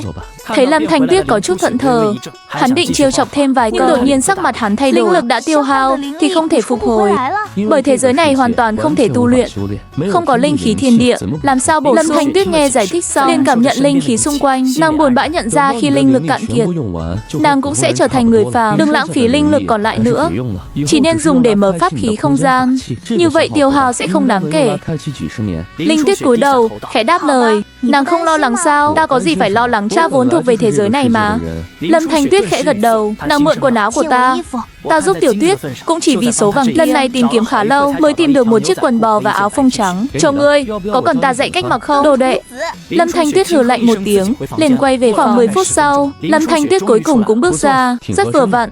Chiếc áo phông rộng rãi vẫn bị đôi gò bông đảo của Lâm Thanh Tuyết làm cho căng chặt. Nhưng ta nhìn vào đó, cảm thấy có gì đó máu mũi ta suýt chút nữa đã tuôn ra. Nàng cúi đầu nhìn xuống ngực mình, khuôn mặt đỏ bừng, hai tay che trước ngực, thầm mắng Tống lão ma. Chẳng trách thiên hạ đồn đại ngươi có nhiều thủ đoạn như vậy. Ngươi đúng là tên háo sắc hợp hoàn lão tổ. Vậy sao y phục của người ở đây lại kỳ quái thế này? Ngươi có áo khoác nào không? Trời đang nóng như đổ lửa. Ngươi còn định mặc thêm áo khoác sao? Định để thiên hạ nhìn ngươi như kẻ ngốc à? Máu lại thấm ra rồi kìa. Nàng trầm ngâm suy nghĩ mới hỏi ngươi ở đây xử lý chuyện này thế nào. Ta bảo nàng không cần dùng vải dày quấn lại đâu. Thời nay có loại y phục nhỏ đặc biệt. Ngươi có giải vải nào không? Ta nhớ hình như là có. Để ta vào trong Của Miên tìm được một xấp vải dài, vốn định dùng để làm rèm cửa, nhưng mua nhầm chất liệu nên không dùng được. Đưa cho ngươi dùng tạm này. 10 phút sau, hắn bước ra khỏi phòng. Chẳng rõ hắn đã dùng thủ pháp gì. Xem ra kết quả cũng không có gì khác biệt. Ngươi nhìn cái gì? Ta không xem. Ngồi xuống đi. Lát nữa, ta sẽ đưa cô đi ra. Ta đã nhận tiền của cô rồi. Dĩ nhiên ta sẽ giúp cô sắp xếp một Vương Lộ Lộ là ai? Sao ngươi lại biết? Nhưng nghĩ lại, hắn là việc nghe lén được họ trò chuyện cũng là lẽ thường. Lâm Thanh Tuyết hay Vương Lộ Lộ, hắn đều chắc chắn. Hắn cũng rõ mưu đồ dự phòng của Triệu Huệ An, hay cả chuyện về con gái bà Triệu phu nhân. Người ta không cố ý nghe lén đâu. Chỉ là muốn xem ngươi có nói xấu ta hay không thôi. Nhắc đến gì của ngươi? Ta cũng chẳng biết phải nói gì tiếp theo. Nghĩ đến những lời Triệu Huệ Anh đã nói, Lâm Thanh Tuyết cảm thấy trong lòng bất an. Nhưng hắn lại đặc biệt quan tâm xem Vương Lộ Lộ kia là ai. Thấy Lâm Thanh Tuyết có vẻ không giận, ta chợt nhớ đến Vương Lộ Lộ, người bạn thanh mai trúc mã của mình. Thanh mai trúc mã là gì? Là khi hai nam một nữ cùng nhau lớn lên. Lâm Thanh Tuyết khẽ gật đầu, lại hỏi, ngươi rất nhớ hắn sao? Ngươi hỏi nhiều như vậy làm gì? Hỏi một chút cũng không được sao? Nàng đã nghe lén chuyện của mẫu thân ta, chẳng lẽ là đang ghen? Nói xem, nàng có ý đồ gì với ta không? Thần sắc nàng lập tức trở nên lạnh lẽo, tỏ ra khí thế cao ngạo. Cách sang bản tôn có thể có ý đồ gì với ngươi? Ngược lại là ngươi luôn mưu đồ với bản tôn. Đừng tưởng bản tôn không biết. Ta thấy Lâm Thanh Tuyết chẳng hề bận tâm. Chuyện nàng nghe lén Triệu Huệ Anh nói cũng không quan trọng đến thế. Dù sao giữa chúng ta cũng lắm chỉ là quan hệ kẻ nhìn trộm và người bị sẽ không có chuyện mẹ chồng nàng dâu mâu thuẫn đâu. Đợi đến khi Lâm Thanh Tuyết thích nghi được, ta sẽ sớm tiễn nàng đi thôi. Kéo ta ra khỏi dòng suy nghĩ. Đồ vô liêm sỉ, buông ta ra. Lâm Thanh Tuyết giật phát giày sạc, ném thẳng điện thoại về phía ta. Ta nhanh tay bắt lấy chiếc điện thoại đang bay tới. Nhìn vào hình nền trang chủ, ta hiểu ngay vì sao nàng lại vừa thẹn vừa giận. Ở thế giới này, thời đại này ăn mặc như vậy là chuyện thường tình. Đây không còn là quá khứ nữa. Ngươi muốn thích nghi thì phải chấp nhận thôi. Chẳng phải do tâm địa ta bất chính, nhưng nói đi cũng phải nói lại. Đổi sang hình khác. Một chú mèo con dễ thương. Ta đưa lại điện thoại cho Lâm Thanh Tuyết. Lâm Thanh Tuyết thấy hình nền đã đổi, sắc mặt mới dịu lại. Đây anh ấy điều phóng khoáng thế sao? Hổ thẹn sao? Thật ra không phải ai cũng vậy. Đó gọi là đồ bơi, trang phục chuyên dụng để xuống nước. Nhưng ngươi cứ yên tâm, sau này ngươi sẽ hiểu đồ bơi là gì thôi. Nếu chuyện gì cũng phải giải thích, ta em là sẽ kiệt sức mà chết mất. Nghe xong lời ta nói, nàng nghi hoặc hỏi, ngươi thấy chuyện này bình thường sao? Ngươi có từng nghĩ đến việc để ta mặc thử cho ngươi xem chưa? Quả nhiên là đang nghĩ vậy. Lâm Thanh Tuyết đỏ mặt mắng, đương nhiên là không được. Thật không biết, không được thì thật đáng tiếc. Nhưng không sao, ngày tháng còn dài. Kế hoạch tiếp theo, ta sẽ đưa nàng đi dạo, để nàng tận mắt nhìn ngắm thế giới này. Đã đến giờ rồi. Tối nay ta đưa Lâm Thanh Tuyết đi chơi. Vừa đi đến cổng khu nhà, lão Lưu bảo vệ cười nói, Tiểu Vũ, hôm nay không bày hàng nữa sao? Hôm nay ta tự cho. Lão Lưu nhìn Lâm Thanh Tuyết với ánh mắt đầy ẩn ý. Bạn gái đến rồi sao? Nghỉ ngơi để đưa nàng đi chơi. Ta liền đưa Lâm Thanh Tuyết rời đi. Nhưng chúng ta vừa đi được một đoạn, tình cờ lại gặp Trương Nghi ở đây. Tiểu An, ngươi đưa bạn gái đi ăn tối. Trương Nghi thấy hai người tâm đầu ý hợp, thì trong lòng rơi chế các ngươi, đừng có hở chút là cãi vã. Như vậy thật chẳng ra sao. Thanh Tuyết, có chuyện gì cứ đến tìm ta. Đa tạ nàng. Chúng ta đi dùng bữa trước đã. Ta thấy lo rồi. Trương Nghi chính là trùm tình báo của khu này, không đùa được đâu. Trương Nghi vừa quay đi đã rút ngay điện thoại. Nàng ta đang hăng hái báo cáo hành tung của ta cho phụ mẫu trong nhóm lệnh chủ. Đi được một đoạn, Lâm Thanh Tuyết hỏi, bạn gái là cái gì? Là một kiểu bằng hữu đặc biệt. Vậy tại sao phải là nữ? Vì nàng là nữ nhân. Vậy ngươi là bạn trai của ta sao?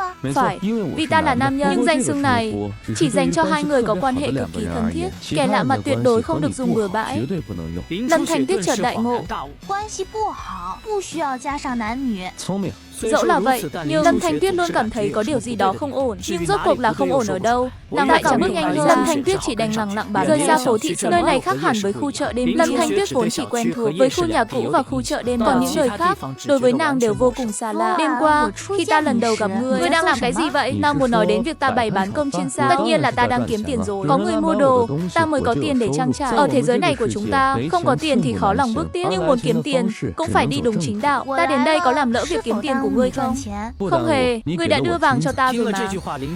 Cứ yên tâm đi, đường đường là một ma tôn, vậy mà lại đi bày hàng kiếm tiền sao? Ma tôn đâu cần dùng bữa, chẳng cần chút nào. Linh khí cạn kiệt, không bày sạp kiếm sống, thì biết làm kiếm tiền mưu sinh. Ngươi có thể đưa ta đến sạp hàng không? Ta cũng muốn kiếm chút lộ phí, ta có vàng để trả cho ngươi. Em là không thể dùng trực tiếp làm tiền tệ. Chuyện này cũng đáng để cân nhắc. Người thích nghi nhanh đấy. Nếu người đã có hứng thú, ngày mai ta sẽ đưa người ra sạp. Nhất ngôn vi định. Chẳng mấy chốc, chúng ta đã đến ga tàu. Nơi này thật đông đúc náo nhiệt. Cuối cùng cũng có kẻ chú ý đến nhan sắc của Lâm Thanh Tuyết. Lâm Thanh Tuyết vốn không quen với những ánh mắt như vậy. Tại sao bọn họ cứ nhìn ta mãi thế? Chỉ vì nàng quá xinh đẹp thôi. Trên mạng nghe giới thiệu như thế này, ta có trí tuệ và kiến thức, mua một đôi tất, có rất nhiều kiến thức mới, nhưng bề ngoài vẫn cần giữ bình tĩnh. Nghĩ đến đôi chân thon dài của Tiểu Tuyết, để cho Tiểu Tuyết có nhiều trải nghiệm hiện đại tốt hơn, gói tất cả lại cho ta. Thật hạnh phúc khi được làm bạn gái của cậu. Chị gái hướng dẫn mua hàng thấy ta tức giận như vậy, hiển thị một biểu hiện nhỏ của sự ghen tị, vừa gói lại vừa xịt máu. Ra khỏi phòng thay đồ vẫn không hết khoái cảm nhận được ánh nhìn từ phía sau. Tiểu Tuyết mặt đỏ, ta vẫn muốn di chuyển cái tối, thay đổi một cách thoải mái hơn, nhưng sao trước mặt ta hắn không dám. Sống như vậy đều rất tốt, chọn bao nhiêu bộ đều vào thử xem, gói tất cả lại, ta rất thích. Thưa ngài, thật hào phóng, nhưng bạn gái của cậu vẫn dùng vải để thay cho nội y, quá cổ điển rồi, như vậy thật ra không tốt cho sức khỏe. Ta biết, nên ta đưa nàng ấy đến xem. Trước đây ở nông thôn không quan tâm đến chuyện này. Ta thấy, trong tay Tiểu Tuyết còn cầm mảnh vải để buộc ngực. Ngươi thử lại cho ta xem. Lâm Thanh Tuyết đành phải nghe lời ta. Trước khi vào đây, ta đã nói nàng phải nghe lời, tạm thời đưa cho ta giải vải. Nhưng khi quay lại, Lâm Thanh Tuyết bỗng nhiên cảm thấy hắn không phải là muốn có được giải vải của mình chứ. Tiểu Tuyết khó chịu ngại, nàng ấy vẫn phải đi thay đồ. Ta cầm giải vải cảm thấy vẫn còn hơi ấm, hương thơm. Ta cất đi trước, đợi nàng thêm nửa tiếng nữa, lúc này mới mua hết đồ. Ta vẫn vui vẻ thanh toán và rời khỏi cửa hàng. Vẫn tính cách cũ. Ngươi có ý định gì đặc biệt không? Ta nghiêm túc mà. Ta chỉ muốn giúp nàng hòa nhập với thế giới này càng sớm càng tốt. Những bộ quần áo này rất phổ biến ở chỗ chúng ta. Ta cố gắng giải thích những bộ đồ này đều rất bình thường ở chỗ ta. Điều đó có phải chuyện xấu không? Một lời giải thích như vậy lại làm cho Lâm Thanh Tuyết cảm thấy nghi ngờ. Lâm Thanh Tuyết hình như nghĩ đến vấn đề gì đó. Vải đâu? Trả lại cho ta. Vừa rồi làm rơi mất. Dù sao, thì ta cũng không cần phải làm mất. Tiểu Tuyết nhìn ta, chỉ thấy trong túi phồng lên. Ngoài ra còn có một chút màu trắng lờ mờ từ trong túi. Ngươi sẽ không cất nó đi phải không? Nghe nói các ngươi Hà Hoan Tông đều có chút sở thích không tốt. Ngươi muốn lấy làm của riêng thì được rồi. Thực ra không cần phải lén lút. Sau này muốn có thể hỏi ta. Thật à?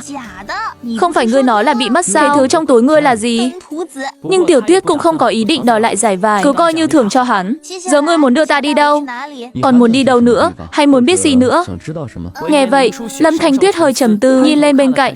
Chỉ thấy những tòa nhà cao tầng đầy đèn thành phố. Những thứ này đều rất tốt, sao không thuộc về mình? Chỉ có người trước mắt. Về nhà đi. Lâm Thanh Tuyết vẫn cần về chậm lại một chút. Ta gọi xe. Tại sao phải đánh xe? Không phải ngươi nói ở đây cần phải thắp kén sao? Về nhà có thời gian sẽ giải thích cho ngươi. Bây giờ cậu nhìn xem là được rồi. Ta lắc đầu. Giải thích cho Lâm Thanh Tuyết quá nhiều, ta cảm thấy hơi mệt. Lâm Thanh Tuyết yên lặng một lát, chỉ thấy gần đó vẫn còn rất nhiều cửa hàng. Mọi người ở đây có cần kiếm tiền không? Làm thế nào để sống mà không kiếm tiền? Người dân ở đây đều cần kiếm tiền. Người phàm trong thế giới tu tiên cũng cần. Ngay cả trong giới tu tiên cũng có rất nhiều pháp bảo, pháp khí để trao đổi, thanh toán bằng đan dược. Người bình thường cả đời đều vì tiền. Bận rộn, hạnh phúc thế sao? Cuộc sống như vậy là điều các người muốn. Đừng nói như vậy. Ma tôn trở lại trái đất còn cần bày quầy hàng kiếm tiền, có thể không đau tim không? Thực ra ta không cần phải ra ngoài bán hàng để kiếm tiền. Lão tổng cũng không thiếu tiền. Ở nông thôn ký hợp đồng áo cá, dù vẫn rất giàu. Nam, đau tim có nghĩa là buồn. Lâm Thanh Tuyết đối với thế giới này, những từ vựng kỳ lạ đó thường không hiểu. Sắp tới rồi. Một chiếc xe tải đậu bên đường. Sau hơn 20 phút trở về nơi quen thuộc. Đi thôi, ta sẽ mua thêm đồ cho nàng. Ta bước vào siêu thị bách hóa. Lâm Thanh Tuyết như cô vợ nhỏ, lặng lẽ đi theo ta. Cá nhỏ, anh đến rồi. Một cô nhân viên thu ngân trong siêu thị cuộc sống. Biết ta, bạn gái của anh à? Xinh đẹp quá. Ta cười trừ. Thực ra ta quên mất cô này là ai. Nói xin chào, nhanh chóng vào trong. Lâm Thanh Tuyết nhớ lại trước lời nói của cô vừa rồi. Tình yêu và giọng điệu cuối cùng phát hiện có chút khác biệt. Hỏi Tiểu Vũ, ngươi nói cho ta biết bạn gái thực sự có ý gì? Ngươi là phụ nữ đúng không? Bạn của ta không phải là bạn gái sao? Ta không tin cô không Không tin thì thôi, dù sao cũng là ý đó. Ta không giải thích. Đi bộ đến khu vực sinh hoạt, lấy mấy cái kem đánh răng đó, khăn tắm và những thứ khác đều để trong giỏ. Lâm Thanh Tuyết thấy ta không giải thích nữa, bực bội đi theo bên cạnh ta. Lấy những thứ này đi. Ta nhìn Lâm Thanh Tuyết, hình như còn có một thứ rất quan trọng nữa. Vì vậy, ta đưa nàng ấy đến khu vực bán đồ cho con gái. Đây là lần đầu tiên ta mua những thứ này, xem nhiều loại. Lúc đó không biết làm thế nào. Cái gì đây? Đó là băng vệ sinh. Giải thích như thế nào? Là dùng cho ngày kinh nguyệt. Sao anh vẫn giúp ta mua những thứ này? Ngại ngùng đỏ mặt. Làm thế nào để người bán những thứ này ở đây? Bởi vì đây là một thế giới khác, không còn như trước nữa. Bán không phải là bình thường sao? Nhưng nàng đã sớm chấp nhận. Ta nghe một hồi suýt nữa quên mất cái này. Vậy chúng ta đi trả tiền đi. Nhìn thấy ta thật dễ dàng và tự nhiên, không có gì xấu hổ cả. Lâm Thanh Tuyết thật sự không thể chấp nhận được. Nàng chỉ có thể đối mặt như cô vợ nhỏ của ta, cẩn thận đi theo phía sau ta. Tiểu Vũ chọn xong. Ta nhẹ nhàng gật đầu nói đều chọn xong rồi. Bạn gái cậu có vẻ nhút nhát. Di nhìn cô bé đứng sau lưng ta, khuôn mặt tươi cười màu hồng và đẹp không đàng hoàng của Tiểu Tuyết. Ngay lập lấy ra một hộp bill từ kệ bên cạnh, hỏi xem cô ấy có muốn cái này không. Các ngươi trẻ phải chú ý an toàn, cũng là biểu hiện có trách nhiệm. Đâu ha hơ, không cần, không cần. Cho dù Ma Tôn từ Hà Hoan Đông đi ra, ta cũng cảm thấy người Di này quá nhiệt tình. Di hơi cười nói, Di hiểu, Di hiểu. Sẵn sàng có con rồi. Lâm Thanh Tuyết thấy ta kháng cự như vậy, trong lòng cảm thấy rất kỳ lạ. Mai đến bên ngoài siêu thị mới hỏi đến vừa rồi. Nó là gì? Tại sao ngươi không muốn nó? Ngươi muốn nó. Nếu có thể dùng được thì có thể dùng. Dùng được. Nhưng nàng không muốn. Cái gì vậy? Đưa điện thoại cho ta. Đưa điện thoại cho ta. Ta mở hộp tìm kiếm, rồi trả lại không chảy máu mũi. Hãy để cô ấy xem cụ thể sử dụng như thế nào. Lâm Thanh Tuyết mang theo tâm hồn thuần khiết để tìm hiểu. Nghiêm túc xem đi. Vừa rồi vì băng vệ sinh mang đến sự xấu hổ, vẫn chưa phai nhạt, lại nhìn thấy một thứ càng thêm xấu hổ. Sau đó hiện ra biểu cảm từ khuôn mặt. Các người không biết xấu hổ. Loại đồ này tặng vợ. Ta thấy Tiên Tôn tức giận, ta cũng là cảm thấy bất lực nhún vai. Buổi đi chơi coi như hỏng rồi. Hành sáu vô sỉ, hành sáu vô sỉ. Về nhà, khi ta sắp xếp những thứ ta mua hôm nay, Tiểu Tuyết đột nhiên nghĩ đến, hôm nay rất nhiều người đều nói anh ta là bạn gái của Tiểu Vũ. Tiểu Tuyết lấy điện thoại ra học cách tìm kiếm bạn gái trong điện thoại. Khi cô ấy nhìn thấy lời giải thích trên trang web, đầu tiên là sửng sốt, vừa rồi còn chưa hết giận. Trên khuôn mặt của Lâm Thanh Tuyết, cả khuôn mặt đỏ bừng vì xấu hổ. Quả nhiên là đang lợi dụng ta. Lâm Thanh Tuyết cất điện thoại đi, nhưng nàng cũng không quá tức giận, chỉ đỏ mặt đi thẳng về phía phòng ngủ. Nàng cứ ở căn phòng này, ngay cạnh ta. Giường chiếu đã chuẩn bị xong cho ngươi thứ khác. Lát nữa ta sẽ chỉ người cách dùng. Lâm Thanh Tuyết thấy ta vì nàng làm nhiều việc như vậy, trong lòng bỗng thấy ấm áp lạ thường. Hóa ra Ma Tôn cũng có lúc bình dị như thế. Đa tạ ngươi. Ta kinh ngạc ngẩng đầu lên. Nữ nhân điên này mà cũng biết nói lời cảm ơn, thật là chuyện lạ lùng. Dù sao cũng phải dẫn người đi xem qua. Đi theo ta vào phòng tắm. Còn đây là kem đánh răng. Phạm nhân ăn uống mỗi ngày, khoang miệng sẽ bám bẩn. Ngươi có thể dùng thứ này để tẩy trần. Làm sao cầm lấy bàn chải của mình, để ta làm mẫu cho ngươi xem trước. Nàng thấy miệng ta đầy bọt trắng, cứ ngỡ là bị trúng độc. Bàn chải đã được bôi sẵn kem, nàng nhất thời do dự, không biết có nên đưa vào. Trông nàng có vẻ hơi ngơ ngác. Để ta giúp ngươi mở miệng ra nào. Lâm Thanh Tuyết ngoan ngoãn làm theo, khẽ khàng mở miệng. Ta đưa bàn chải vào khuôn miệng nhỏ nhắn ấy, nhẹ nhàng chải sạch từng kẽ răng. Chẳng mấy chốc đã đầy bọt trắng. Ta nâng chiếc cằm nhỏ của nàng lên, giúp nàng đánh răng ở khoảng cách thật gần. Gương mặt hai người sát lại gần nhau, tựa như sắp chạm vào nhau đến nơi. Lạ thay, Lâm Thanh Tuyết không hề kháng cự, cứ để mặc cho ta chạm vào. Đôi mắt nàng khẽ nheo lại, có vẻ nàng cảm thấy việc này rất thú vị. Đây cũng là lần đầu tiên ta giúp người khác thế này. Chẳng rõ có sạch hay không, nhưng đại khái là như vậy. Xúc miệng một ngụm nước, rửa mặt xong là coi như xong xuôi. Ngay lúc ta định lấy chén nước cho nàng, Lâm Thanh Tuyết khẽ ngẩng đầu, ghé sát mặt ta. Bọt kem đánh răng dính lên môi ta, khiến miệng ta cũng đầy bọt trắng. Ngoài hương bạc hà thành khiết, còn có tiên khí thoang thoảng của nàng. Lâm tiên tử, nàng định lợi dụng ta sao? Ta còn chưa kịp phản ứng, chỉ cảm thấy lúc này Lâm Thanh Tuyết có chút không ổn. Nàng ấy vốn rất đoan trang mà, ai thèm lợi dụng ngươi chứ? Ta còn chưa nói gì đâu, chiếm tiện nghi của ta, rồi còn vừa ăn cướp vừa la làng sao? Ở một vị tiên tử như nàng lại có thể giở trò như vậy. Cử động đến Lâm Thanh Tuyết bỗng nói, ta đứng im bất động, chẳng rõ tiên tử lại định làm gì tiếp theo. Chỉ thấy Lâm Thanh Tuyết khẽ vươn tay ra, còn khe vèo má ta một cái, dẫu cho ta có làm sai. Được rồi, ra ngoài đi, ta đã biết cách đánh răng. Hắn liền đẩy ta ra khỏi đứng bên ngoài gian phòng. Ta mới chợt nhận ra có điều gì đó bất ổn. Bất ổn ở đâu? Ta lại chẳng thể. Chỉ thấy Lâm Thanh Tuyết vừa rồi thật kỳ lạ, cứ như thể nàng đang chiếm tiện nghi của ta. Sau khi Lâm Thanh Tuyết tẩy trần sạch sẽ, vừa bước ra khỏi gian phòng, Thanh Tuyết dường như đã quên mất chuyện chiếm tiện nghi lúc nãy, lại đối đãi với ta như bình thường. Mẫu thân đã dạy ta cách đánh răng rồi, còn việc tắm rửa thì không cần. Ngươi đi tắm trước đi, ta muốn nấu cơm. Nhưng sao giờ lại phải nấu? Ngày mai ra ngoài bán bán cơm chiên, dùng cơm nguội là tốt nhất. Tại sao lại phải dùng cơm nguội? Hắn vốn dĩ chẳng thể hiểu được, nhưng hắn vẫn rất nghe lời. Thu dọn hết y phục vừa mua hôm nay, đang bước vào phòng tắm. Chẳng bao lâu sau, ta nghe thấy tiếng nước róc rách vọng ra. Tâm trí ta bỗng chốc dao động, cảm giác này giống như mấy ngàn năm trước. Cái thuở ban đầu vô tình nhìn trộm nàng, khiến ta không khỏi bàng hoàng. Ta không phải hạng biến thái, tuyệt đối sẽ không làm chuyện đồi bại đó. Chỉ là thoáng qua chút suy nghĩ mà thôi. Một lát sau, ta thấy Lâm Thanh Tuyết bước ra, nàng khoác trên mình bộ đồ ngủ khủng long. Đây là bộ đồ ta đã đích thân chọn cho nàng. Dáng vẻ muội muội nhà bên lại hiện về, thật khiến người ta không khỏi động lòng. Bỗng nhiên, nàng lấy ra một chiếc thêm. Nhưng thứ này là gì vậy? Nàng phát hiện trong đống y phục có vài thứ màu đen, lại có cả những thứ màu trắng. Chất liệu này thật đặc biệt, lại còn có chút có dáng giống quần nhưng lại mỏng manh lạ thường. Hóa ra là tất. Ta bắt đầu tưởng tượng, đôi chân của Lâm Thanh Tuyết thật thon dài. Sao trên đời lại có loại tất dài đến thế này? Hắn mở một gói đồ ra, chăm chú quan sát vật này một hồi, cứ cảm thấy có gì đó không đúng lắm. Đây chính là tất. Nàng có biết đây là nơi nào không? Chính là nhà của ngươi. Đây là Dương Thành, một tòa thành nằm ở phía nam Hạ Quốc. Khí hậu vùng lĩnh nam vốn dĩ rất oi bức, cực kỳ thích hợp cho lũ muội. Ngay cả mùa đông cũng thấy chúng hoành hành. Lũ muội đó chuyên đi hút máu người, khiến vết cắn sưng tấy và cực kỳ. Các nàng lại thích mặc váy ngắn, y phục mỏng. Nếu không có loại tất dài này bảo vệ, thì rất dễ bị chúng tấn công. Giải thích như vậy, đến ta còn suy chút nữa là thật vậy sao? Lâm Thanh Tuyết vẫn hoài nghi thứ này. Đương nhiên là thật rồi. Đột nhiên ta cảm thấy có con muỗi vừa bay ngang qua, vỗ tay một cái. Ngươi xem, chính là nó. Tìm video giải thích về loài muỗi cho Lâm Thanh Tuyết xem thật kỹ. Sau khi xem xong toàn bộ video, nàng dường như đã hiểu ra vấn đề. Hóa ra tất lụa là để chống muỗi. Để ta mặc thử xem sao. Lâm Thanh Tuyết nhìn bộ đồ ngủ, định bụng mặc vào, nhưng đôi tất này dài quá, nàng loài hoài mãi vẫn không biết mặc thế nào. Tiểu quỷ, mau giúp ta một tay. Ta khẽ thốt lên vì kinh ngạc. Nhìn từng động tác của Lâm Thanh Tuyết, ta không kìm được mà nuốt nước miếng. Thật sự là, đúng là tự làm khổ mình. Ngươi chỉ ta một lần, ta sẽ biết làm ngay. Nàng chậm rãi nhấc chân lên, đôi chân ngọc trắng ngần hiện ra trước mắt ta. Ta đành miễn cưỡng đồng ý. Ta chỉ thị phạm cho ngươi một lần. Ta cần đôi tất lên, căn chỉnh lại, rồi nhẹ nhàng xỏ vào chân Lâm Thanh Tuyết, tránh khỏi những đụng chạm thân mật. Bên dưới lớp áo ngủ thấp thoáng những cảnh xuân không nên thấy. Thật ra, đây là lần đầu ta giúp người khác nghiên cứu mãi mà vẫn chẳng xong. Ngươi làm được không? Chẳng lẽ ngươi không biết làm thật sao? Ai bảo ta không biết? Ta làm được mà. Chỉ là thật sự chưa làm, đó là không biết nên bắt đầu từ đâu. Nhẹ tay quá thì không mang vào được, còn nếu mạnh tay lại sợ Lâm Thanh Tuyết tung một cước vào mặt. Ta đành phải mở lại đoạn video ngắn, rồi đưa điện thoại vào tay Lâm Thanh Tuyết. Ta chạy vào bếp xem cơm nước thế nào. Lâm Thanh Tuyết nhìn vào video, thấy cảnh người ta đang xỏ tất. Những dòng bình luận cứ thế hiện lên liên tục. Nàng mới nhận ra, đôi tất này không chỉ để chống muỗi, tên ma tôn này đúng là đồ dâm tặc. Ta là người chính trực, làm gì có chuyện dâm ông ở đây. Nếu ngươi không muốn. Lâm Thanh Tuyết thu dọn đồ đạc.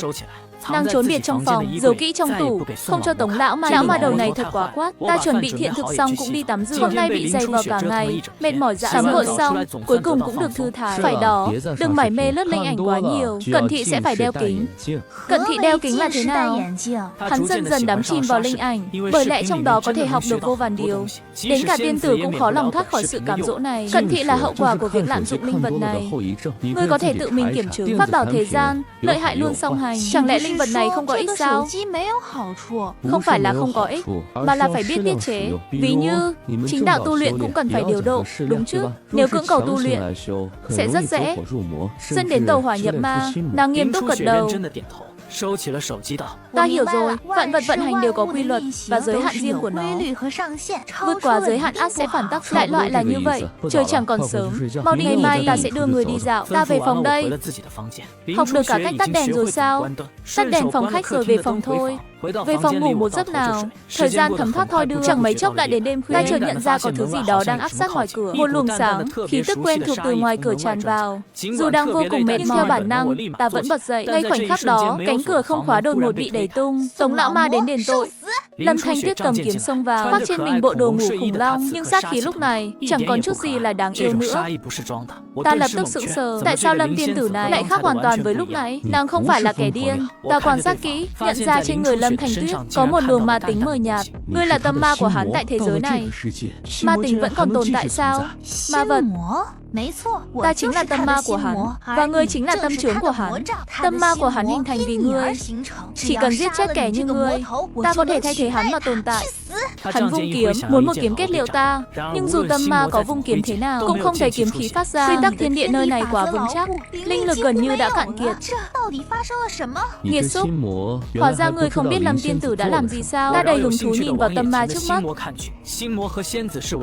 Có được cả hai nàng, diễm phúc này thật khó. Nghĩ đến đây, khí tức trong ta bỗng chốc bùng nổ, ma khí cuồn cuộn quanh thân. Linh lực của ta thâm hậu hơn ngươi nhiều.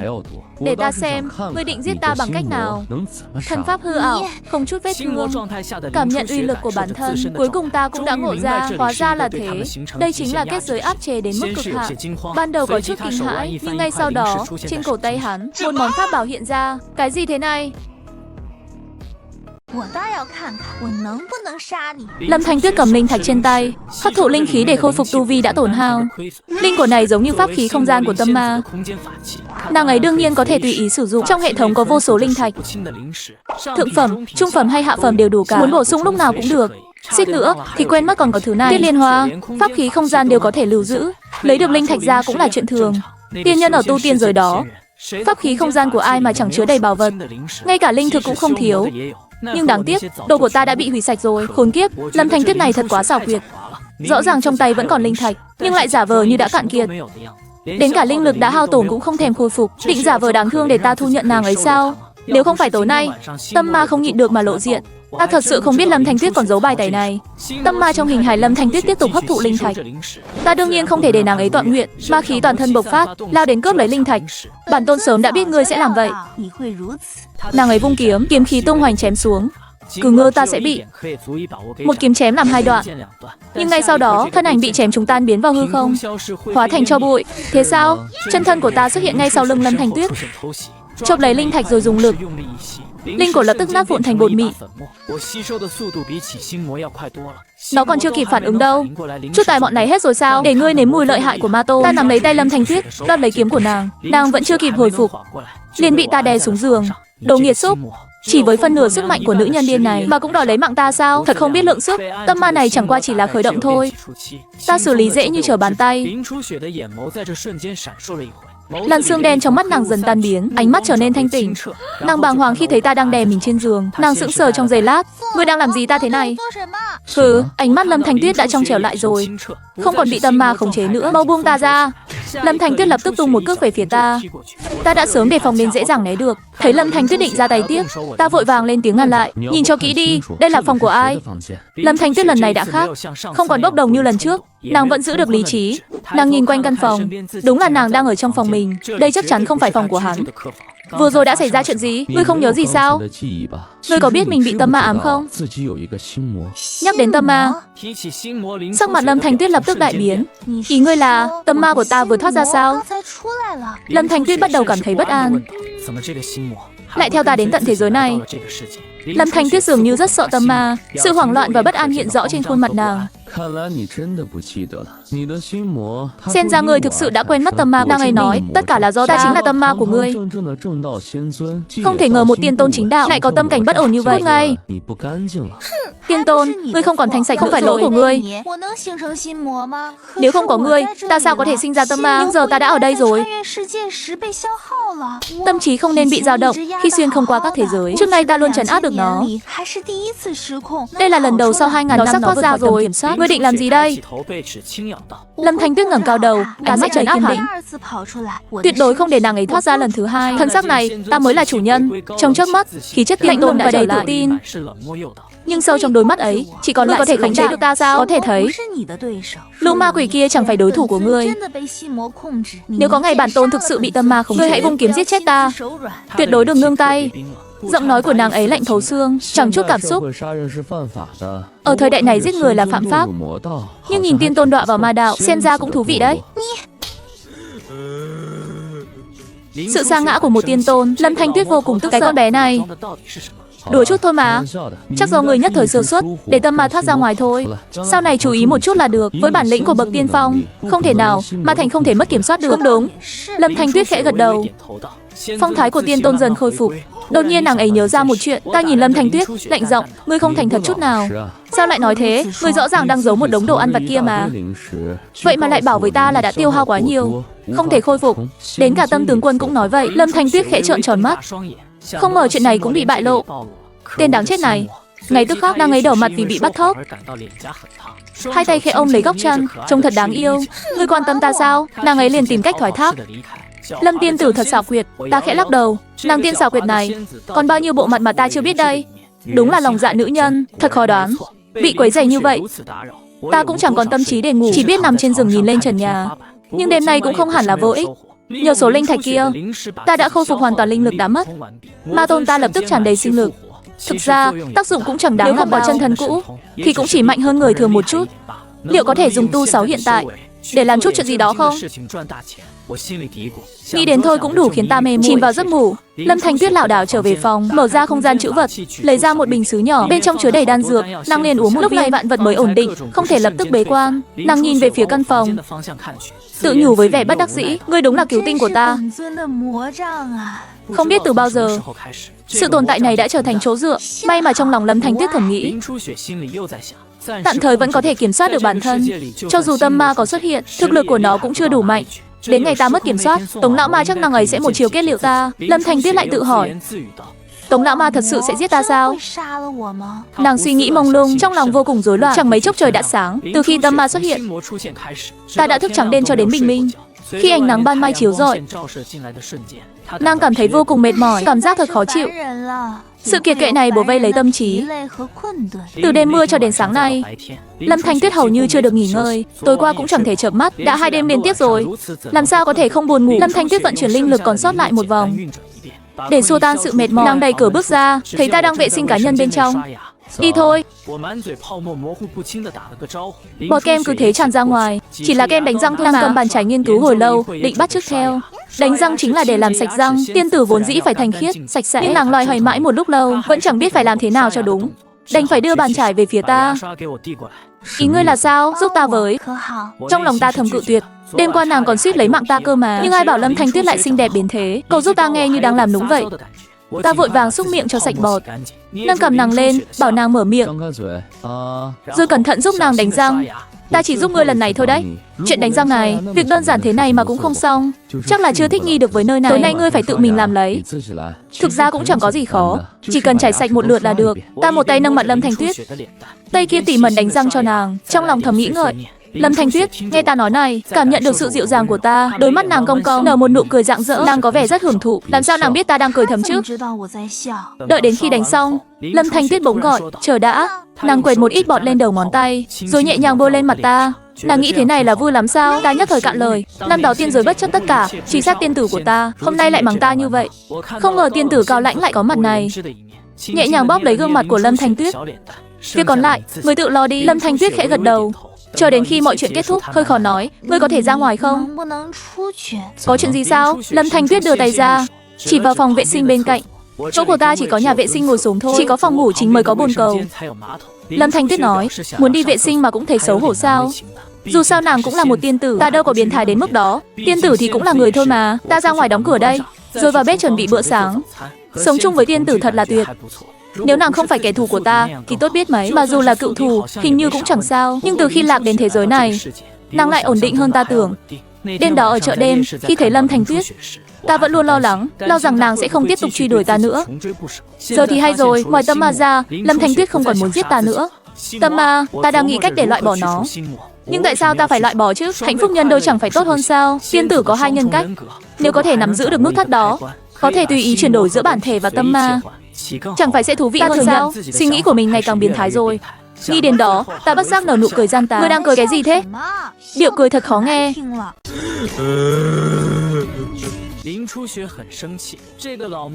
Rốt cuộc trong đầu Tiểu Tuyết đang nghĩ cái quái gì vậy? Được rồi, ta chỉ đùa chút thôi. Chắc hẳn nàng đã nhất thời sơ hở, để tâm ma thừa cơ trỗi dậy. Sau này phải cẩn thận hơn nhé. Với tu vi thiên tôn của nàng, lẽ nào lại không chế ngự nổi tâm ma của chính mình? Đúng vậy, Lâm Thanh Tuyết khẽ gật đầu. Khí thế của vị tiên tôn dần dần khôi phục. Đột nhiên nàng nghĩ ra điều gì đó. Ta đang nhìn ngươi đây, bây giờ trên mặt kia, ngươi không thành thật chút nào. Chẳng phải nàng nói mình đã giấu rất nhiều linh dược sao? Vậy mà lại bảo với ta là linh lực đã cạn kiệt, không thể bổ sung được nữa. Đến cả thiên tôn mà cũng biết nói dối sao? Lâm Thanh Tuyết khẽ mở to mắt, nàng không ngờ tâm ma của mình lại có thể vạch trần chuyện này. Tên tâm ma đáng chết kia, ngay lập tức có lẽ vì nằm quá lâu nên mặt Tiểu Tuyết đỏ bừng lên. Nàng dùng hai tay khẽ túm lấy góc áo ngủ của mình. Ngươi không quan tâm ta. Tiểu Tuyết cầm lấy một mảnh rồi bỏ chạy. Vị tiên tử xảo quyệt này, ta khẽ lắc đầu. Nàng rốt cuộc còn bao nhiêu bí mật mà ta chưa biết. Đúng là tâm tư nữ nhân như kim đáy bể. Quả nhiên, toàn thân ướt đẫm rơ me thật là phiền phức. Ta cũng chẳng thể chợp mắt, chỉ biết nằm trên giường nhìn chằm chằm trần nhà. Nhưng đêm nay, xem ra cũng có chút thu hoạch. Linh dược vẫn còn nguyên, đủ để bổ sung linh lực đã tiêu hao. Ma tôn lập tức khôi phục toàn bộ tu vi. Thực ra cũng không hiệu quả lắm. Dù có bao nhiêu thần dược hay thì mọi thứ cũng không thể khôi phục ngay được. Nàng vừa lau vết dơ, vừa nhìn về phía phòng ta. Pháp bảo của ta. Ta cũng chẳng rõ nó xuất hiện từ bao giờ, chỉ biết lúc đó món thần binh này đã hiện diện. May thay, Lâm Thanh Tuyết đang bận tâm chuyện khác, tạm thời vẫn kiểm soát được cuộc sống tại thế giới này. Dẫu cho có yêu ma mới xuất hiện thì tu vi của chúng cũng chẳng đáng là bao. Quả thực, có ngày mọi chuyện sẽ vượt tầm kiểm soát. Chỉ cần một ý niệm, vạn vật đều có thể đổi thay. Nàng không hề bị thương, chỉ đang độc thoại một mình. Dùng thần nhãn nhìn thấu ta, liệu có thể khiến ta mất mạng? Lâm Thanh Tuyết đang chìm sâu vào suy tư. Tâm trí ta hiện tại vô cùng rối. Chẳng mấy chốc, bình minh đã ló ra. Tâm ma xuất hiện khiến thần hồn bị tổn thương. Nàng đã thức trắng đêm cho đến tận rạng sáng. Khi những tia nắng đầu tiên len lỏi vào, Lâm Thanh Tuyết cảm thấy vô cùng mệt mỏi. Cảm giác khó chịu bắt đầu bủa vây. Ngươi cũng sẽ thấy kiệt sức và bất an như vậy thôi. Trải qua đêm mưa đến tận ngày hôm sau, Lâm Thanh Tuyết gần như chẳng được nghỉ ngơi. Đêm qua ta cũng chẳng thể chợp mắt. Tình trạng này đã kéo dài suốt 2 đêm liền. Lâm Thanh Tuyết làm sao không khổ sở cho được, đành dùng chút linh lực còn sót lại, vận chuyển một vòng chu để xua tan đi cơn buồn ngủ. Nàng đẩy cửa bước ra ngoài. Ta đang vệ sinh trong phòng tắm, chợt dừng lại, miệng đầy bọt trắng. Ta lẩm bẩm lời chào. Lâm Thanh Tuyết lướt qua, sát khí nồng nặc, lấy ra một ít kem làm sạch. Nàng cầm bàn chải lên quan sát, rồi bắt đầu vệ sinh. Đây là cách để giữ cho thân thể sạch sẽ. Tiên nhân vốn dĩ luôn cầu sự thanh khiết, tuy nhiên, nàng đã phải trải qua quá nhiều gian khổ. Lâm Thanh Tuyết vẫn chưa hiểu rõ cách sử dụng của cái này. Tiểu Tuyết chẳng còn cách nào khác, đành đưa nó cho ngươi. Nàng nhờ ta giúp, nhưng lòng ta lại đầy do dự. Đêm qua, tâm ma của nàng suýt nữa đã băng gần ta ra rồi. Nhưng ai nỡ trách một giai nhân tuyệt sắc như nàng chứ? Đến cả câu giúp ta cũng mang vài phần phong tình. Ta nhanh chóng gột sạch lớp bọt, nâng nhẹ chiếc cằm nhỏ, bảo nàng mở miệng ra. Sau đó, cẩn thận giúp nàng đánh răng. Đây là lần cuối cùng ta giúp người đấy. Nếu còn tiếp diễn đến việc đánh răng đơn giản này mà người cũng không làm được sao? Ta vẫn chưa thể quen với thứ linh xa này. Tối nay ngươi tự mình làm đi nhé. Thực ra cũng chẳng có gì khó, chỉ cần chải sạch kẽ răng là được. Ta khẽ chạm vào mặt Lâm Thanh Tuyết, tay vẫn nhẹ nhàng đưa bàn chải. Lòng ta chợt cợn chút tạp niệm. Lâm Thanh Tuyết ngoan ngoãn nghe lời ta, cảm nhận sự dịu dàng hiếm hoi này. Đôi mắt nàng cong lại, nở một nụ cười thanh tú. Đừng cười, xem ra người thích lắm nhỉ. Sao ngươi biết ta đang cười? Sau khi xong xuôi, Lâm Thanh Tuyết bỗng gọi, chờ đã. Nàng quên lấy chút bọt trắng, rồi khẽ khẳng thoa lên mặt ta. Nàng thấy việc này thật thú vị. Ta nhất thời cạn lời. Vị kiếm tiên từng truy sát ta năm xưa, giờ lại có dáng vẻ này sao? Ta nhận ra một khía cạnh khác, một mặt ít ai biết của nàng. Ta khẽ nhéo cái má phúng phính của Lâm Thanh Tuyết.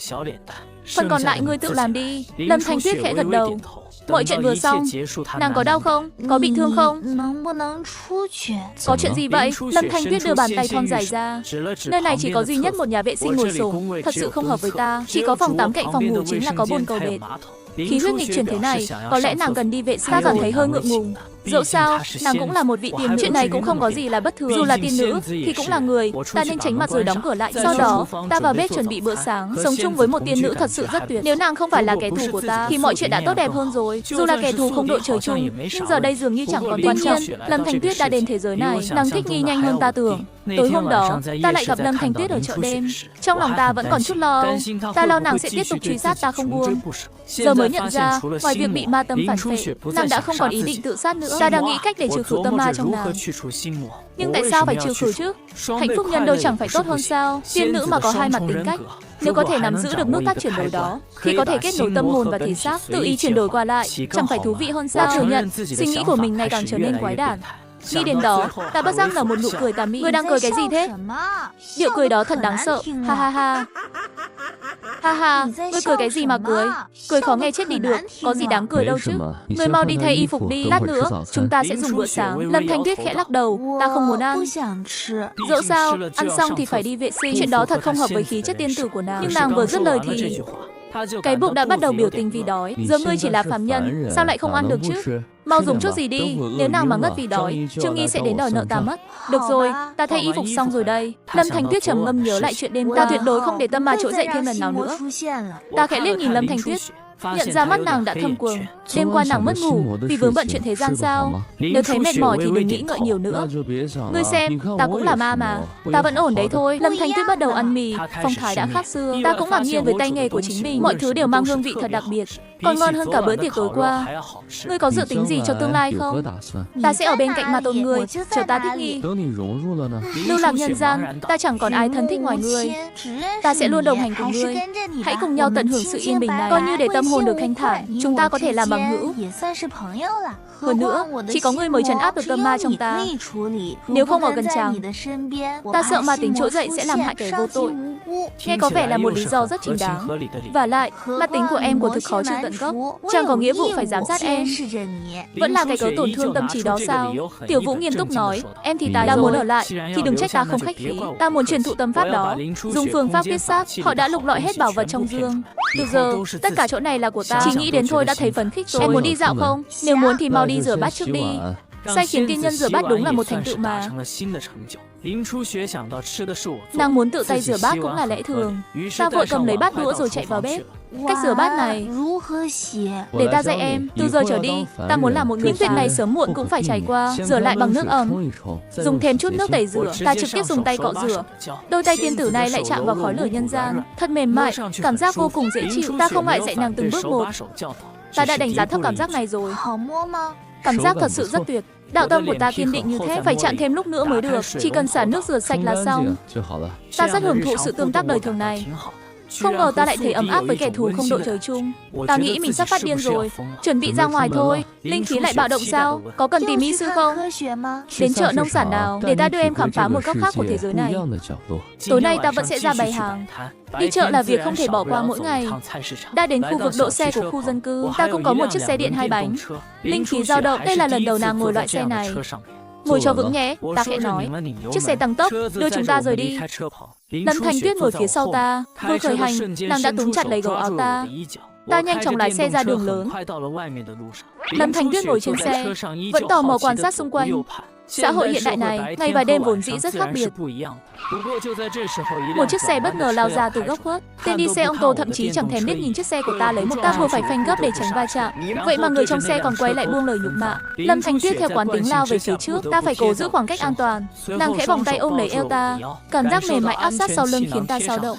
Ta lập tức nín bặt, chẳng còn tâm trí đâu mà mắng chửi. Lặng lẽ lái xe hướng về phía chợ. Em sợ sao chàng lại buông lời thô tục như vậy. Lúc rơi nhuộm bồn tắm, tâm ta chẳng chút dao động. Giờ đây, ta lại thấy lạ lẫm với chính cảm xúc của mình. Trước đây, ta chưa từng phải dùng đến lời nói. Chỉ cần một chưởng, bất kể là ai, đều sẽ tan thành mây khói. Sao hắn dám đi đứng không nhìn đường? Cái danh ma đầu ấy giờ đã quá xa vời. Bởi hiện tại, ta không còn là lão ma đầu họ Tống năm xưa nữa. Giờ ta chỉ là một kẻ bình thường, không hơn không kém. Chàng nói đúng, chúng ta đều chỉ là những người phàm trần. Lâm Thanh Tuyết vẫn chưa dứt lời. Ta chợt thấy phía ngã tư trước mặt, một lão nhân đang bước tới. Ta dứt khoát đạp phanh, lại một lần nữa áp sát vào lưng ta. Cảnh tượng này, nếu để đám đồ tử đồ tôn nhìn thấy, chắc nàng sẽ kinh hãi tột độ. Nàng lại vòng tay ôm chặt lấy eo ta. Sao chàng lại đột ngột dừng xe như thế? Ta nghiêm giọng đáp, nàng không thấy sao? Có người đang băng qua đường, và phải họ sẽ rất phiền phức. Đổ dơ giữa chốn phàm trần này thật chẳng ra làm sao. Ta lại chậm rãi lăn bánh về phía trước. Bất thình lình, xe lại khựng lại. Lâm Thanh Tuyết một lần nữa va mạnh vào lưng ta. Chẳng đợi Lâm Thanh Tuyết kịp lên tiếng, ta liền vít ga, lao vút về phía trước. Ta lại phanh gấp. Ban đầu, có lẽ nàng vẫn chưa nhận ra, nhưng sau vài lần liên tiếp, chân tướng cũng dần bại lộ. Tên tiểu tử gian xảo, chẳng cố ý đúng không? Ta cố ý chuyện gì cơ? Ngươi còn giả ngốc sao? Đường xá ở đây gập ghềnh khó đi, nên phải phanh gấp thường xuyên thôi. Đúng thế, chiêu này gọi là phanh gấp. Dừng được xe chuẩn như vậy, chứng tỏ chàng hoàn toàn cố ý. Ta không có, đừng có nói bừa.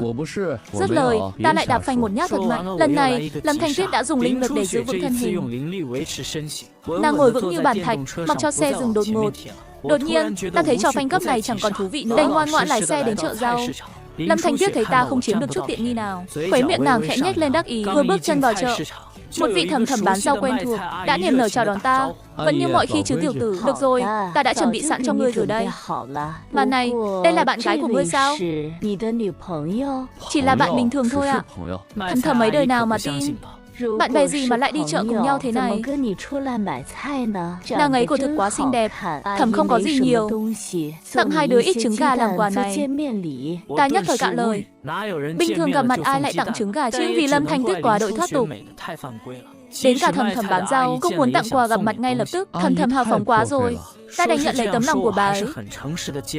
Lâm Thanh Tuyết nhận ra, chỉ cần đứng cạnh ta, kẻ tự xưng là đạo lữ của Tống Tiểu Vũ không hề ít. Nhớ lại thuở hồng hoang khi chưa có linh mạng, mấy cái quy tắc về đạo lữ mà ta từng thấy, gương mặt thanh tú của Lâm Thanh Tuyết khẽ ửng hồng, nhưng nàng cũng chẳng hề phủ nhận. Đi lần này, ta đưa Lâm Thanh Tuyết theo, tiện đường mua thêm vài thứ nhu yếu phẩm. Mấy vị tiểu thương bán rau củ kia, lúc nào cũng thích tặng thêm đồ cho ta. Trước đây ta chưa từng được biệt đãi như vậy. Ta chất đống đồ đó lên bệ để chân của Linh Sa. Thân tiên xinh đẹp dáng trần. Sau này em nên cùng ta đi chợ thường xuyên hơn, như vậy sẽ tiết kiệm được không ít linh thạch. Được thôi. Lâm Thanh Tuyết vẫn còn ngẩn ngơ giữa không khí náo nhiệt của khu chợ. Chẳng quen biết họ sao?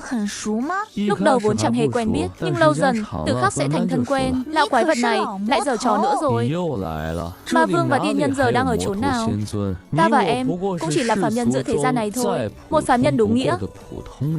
Em chỉ cảm thấy chàng lúc này thật đẹp trai. Ta vẫn là ta thôi. Đây mới chính là bản ngã thật sự của ta. Bỏ đi, không giải thích nữa. Trưa nay ngươi muốn dùng gì? Lâm Thanh Tuyết lúc này vô cùng ngoan ngoãn. Chàng nói gì em nghe nấy. Đi ăn thôi. Ta có hẹn gặp lại một vị đồng môn cũ trong ký ức xa xăm của ta. Ta khẽ lúc tín trong trí nhớ, cuối cùng cũng nhớ ra tên của vị đồng môn đó. Ta cần hắn giúp đỡ một việc. Lúc vừa mới tỉnh giấc, ta đã để lại truyền tin cho vị đồng môn này. Đồng môn là gì ư? Có điều, tông môn của chúng ta là một học phủ. Chắc ngươi cũng từng thấy qua linh ảnh rồi nhỉ? Ta mệt rồi, về nhà ta gọi chút đồ ăn cho em nhé. Dù chàng đi đâu, em cũng sẽ theo đó. Em sợ ta bỏ chạy sao? Ta thấy vị kiếm tiên này có chút. Ở đây đang xảy ra chuyện gì vậy? Ta chỉ đi thăm vài người bạn cũ thôi. Em không biết hắn, ta cũng chẳng cần hay. Được ở bên cạnh chàng, thật tốt biết bao. Nàng ta bám người thật đấy. Em làm gì vậy? Thấy em đáng thương, ta sẽ cho em đi cùng. Nhưng em phải nghe lời ta. Tất nhiên rồi, em sẽ nghe lời anh mà. Vị kiếm tiên này lại ngoan ngoãn và nghe lời đến thế sao? Thế này thật khiến ta không quen chút nào. Vị kiếm tiên lạnh lùng khi xưa, giờ đây trông thật gần gũi. Bạn chỉ lén nhìn Lâm Thanh Tuyết tắm mà thôi. Vậy mà nàng đã truy sát ta suốt nghìn năm qua. Ta thực sự không thể chịu đựng thêm. Cuối cùng, ta quyết định từ bỏ tu vi. Thật sự là quá đổi dính người. Được rồi, anh sẽ từ bi cho em đi cùng đấy. Nhưng em phải nghe lời anh. Tất nhiên là em sẽ nghe lời anh rồi. Nàng tiên bỗng dưng trở nên ngoan ngoãn như vậy, thật sự khiến tôi cảm thấy không quen. Vẫn là dáng vẻ nàng tiên lạnh lùng trước kia trông chân thực hơn. Đến buổi trưa, tôi dẫn Lâm Thanh Tuyết vào một quán đồ ăn cay. Ông bạn cũ, sao đột nhiên lại mời tôi ra ngoài ăn cơm thế? Với cái tính của ông, chắc chắn là chẳng tốt bụng đột xuất thế đâu. Vô sự bất đăng tam bảo điện. Ông nói thẳng luôn đi, có việc gì cần tôi giúp không? Ngồi bên trong là một người đàn ông chạc tuổi tôi. Cậu ta tên là Trần Hạo Nhiên, bạn học thời cấp 3 của tôi. Tôi là hạng người đó sao? Chỉ là muốn liên lạc lại với ông thôi mà. Đừng có giả vờ nữa, ông chính là loại người như vậy đấy. Dù sao thì mọi người cũng đã tốt nghiệp cả rồi. Liên lạc cứ thế thưa dần, nhưng nếu cậu gặp chuyện, chắc chắn mình sẽ giúp. Ngồi xuống đi, cậu ấy đang định mời mình ngồi xuống, nhưng lại phát hiện bên cạnh mình còn có một cô gái. Một cô gái trông rất xinh đẹp. Nhìn xem, Trần Hạo Nhiên bắt đầu đề phòng mình rồi. Cậu ấy lúng túng không biết phải làm sao. Mình nắm lấy tay Lâm Thanh Tuyết. Lâm Thanh Tuyết ngoan ngoãn ngồi xuống cạnh mình. Này, Trần Hạo Nhiên, chào cậu nhé. Trần Hạo Nhiên vốn tưởng Lâm Thanh Tuyết chỉ là người qua đường, không ngờ là mình lại dẫn theo bạn gái. Cậu ấy là ai à? Mình là bạn gái của Tiểu Vũ.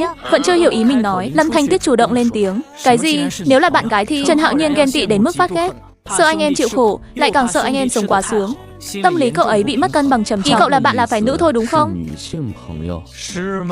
Đột nhiên Trần Hạo Nhiên muốn nhắc lại chuyện cũ thời cấp 3. Mình hỏi, Tiểu Vũ, còn Vương Lộ Lộ thì sao? Đó là bạn học cấp 3 của mình. Cậu ấy đương nhiên biết đến sự tồn tại của Vương Lộ Lộ. Đây là lần thứ 2 Lâm Thanh Tuyết nghe thấy cái tên này, Vương Lộ Lộ. Chỉ là một người bạn học có quan hệ khá tốt thôi. Trong lòng Trần Hạo Nhiên bỗng thấy hoảng hốt. Hình như mình lỡ lời rồi. Cậu ấy vội vàng giải thích rằng trước đây cô ấy có quan hệ tốt với Tiểu Vũ, nhưng Tiểu Vũ lại không thích cô ấy. Đúng vậy, mình không thích cô ấy. Cảm giác đúng là càng tô càng đen. Chúng ta đi chọn món trước đi. Vừa ăn vừa nói sao? Được rồi. Trần Hạo Nhiên thở phào nhẹ nhõm. Cậu ấy nhanh chóng đi tới phía tủ lạnh để chọn đồ ăn. Lỡ lời ngay trước mặt anh em tốt rồi, khiến anh ấy cảm thấy bất an. Suy chút nữa là tiêu đời rồi. Đứng trước tủ lạnh mà thèm nhỏ dãi luôn. Nhìn mấy thứ đó mà xem, chẳng biết phải làm sao nữa. Thần linh ơi cứu con với, tôi có cái giỏ này. Cậu có muốn ăn gì không? Tớ trông chừng bọn họ giúp Trần Hạo Nhiên cho. Cuốn quýt nhau thế kia mà còn bảo chỉ là bạn nữ thôi à? Chơi à? Cái này, cả cái này nữa. Lâm Thanh Tuyết chẳng biết mấy thứ này là gì đâu, nhưng nhìn thấy rau củ chắc là cậu ấy chọn được. Thấy mấy viên gì đó lạ lạ, cậu ấy cũng chọn luôn. Mấy viên này không phải là tiết đâu. Đặt xuống đi nào. Tặng anh một nụ cười ngọt ngào đi. Hôm nay trông em vẫn xinh đẹp thoát tục như tiên tử vậy. Tiểu Vũ, truyền cho tớ vài chiêu đi, tớ cũng muốn nếm thử mùi vị của tình yêu. Này cậu bạn, cậu đã ở đâu suốt thời gian qua vậy? Nói thì là vậy đó, nhưng trong lòng tớ lại thấy sảng khoái một cách khó hiểu. Lâm Thanh Tuyết, giá trị cảm xúc mà Thanh Tuyết mang lại vẫn là quá đủ. Tớ còn tự hỏi tại sao dạo này không có buổi họp lớp nào nhỉ? Kiểu như Ma Tôn trở về trái đất dự buổi họp mặt ấy, rồi bị đám bạn học cũ coi thường. Sau đó Lâm Thanh Tuyết xuất hiện, giúp tớ ra ai một trận ra trò. Chỉ cần nghĩ đến thôi là đã thấy kịch bản này rất hay rồi. Trần Hạo Nhiên cảm thấy ghen tị thay cho cô bạn kia. Cậu ta nghĩ nhất định phải kể cho Vương Lộ Lộ biết mới được. Để Tiểu Vũ có một màn thể hiện thật ngầu, tỏ vẻ khó ư một chút. Sau khi chọn đồ xong, tớ không quay lại chỗ ngồi ngay. Không phải anh rủ tôi đi chơi chỉ để làm màu thôi sao? Em xem anh là người có sở thích thấp kém vậy sao? Đúng thế còn gì nữa. Anh chỉ muốn hỏi bạn mình thôi mà. Tớ có ít vàng do tổ tiên để lại. Độ tinh khiết thì đảm bảo không có vấn đề gì đâu. Không có bất kỳ giấy tờ chứng minh nào. Nhà cậu có dám nhận không? Nghe nói nhà Trần Hạo Nhiên chuyên làm về mảng này. Đó là kinh doanh đồ trang sức. Cậu có biết mấy thứ đồ gia truyền này không? Nhắc đến đúng lĩnh vực chuyên môn mà cậu dành rồi đấy. Trần Hạo Nhiên cuối cùng cũng trở nên nghiêm túc. Nếu không phải bố tớ bảo tớ mang nó ra, chẳng lẽ không dưng tớ lại mang đồ gia truyền đi bán sao? Lâm Thanh Tuyết nghe xong liền nghĩ chắc chắn Song An lại đang nói dối rồi. Đúng là không hổ danh mà chẳng có lấy một lời nói thật.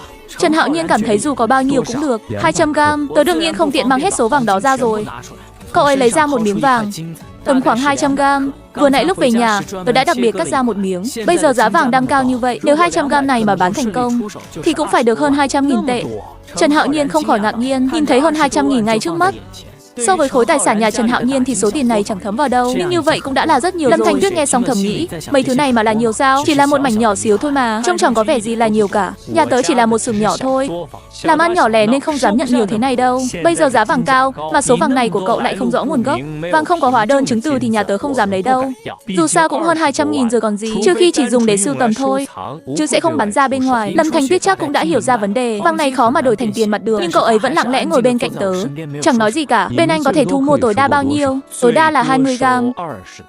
Xét thấy xưởng của họ quy mô nhỏ, tôi cũng không đòi hỏi phải nhận thêm chút nào. Sau khi ăn xong, sau đó tôi đến tiệm vàng nhà Trần Hạo Nhiên, cắt ra 20g vàng. Sau khi xác minh độ tinh khiết không vấn đề gì, tôi liền bán cho họ. Sau khi thanh toán xong, tôi chuẩn bị cùng Tuyết Nhi rời đi. Em có món gì muốn mua không? Anh tặng em đó. Tuyết Nhi đợi em nghĩ ra chắc chắn sẽ nói cho anh biết. Tuyết Nhi đáp lời. Chúng tôi ghé qua chợ nông sản. Sau khi tôi mua thêm một vài thứ nữa, thì về nhà chuẩn bị nguyên liệu. Mãi cho đến tối, tôi lại lái chiếc xe ba bánh đến chợ đêm. Tối qua tôi không đến, những người bán hàng khác ở chợ đêm, tất cả đều thở phào nhẹ nhõm. Dù sao thì đối thủ cạnh tranh cũng như kẻ thù. Món cơm chiên của tôi quá ngon, dễ dàng giành hết khách của người khác. Tối nay cậu ấy lại đến rồi.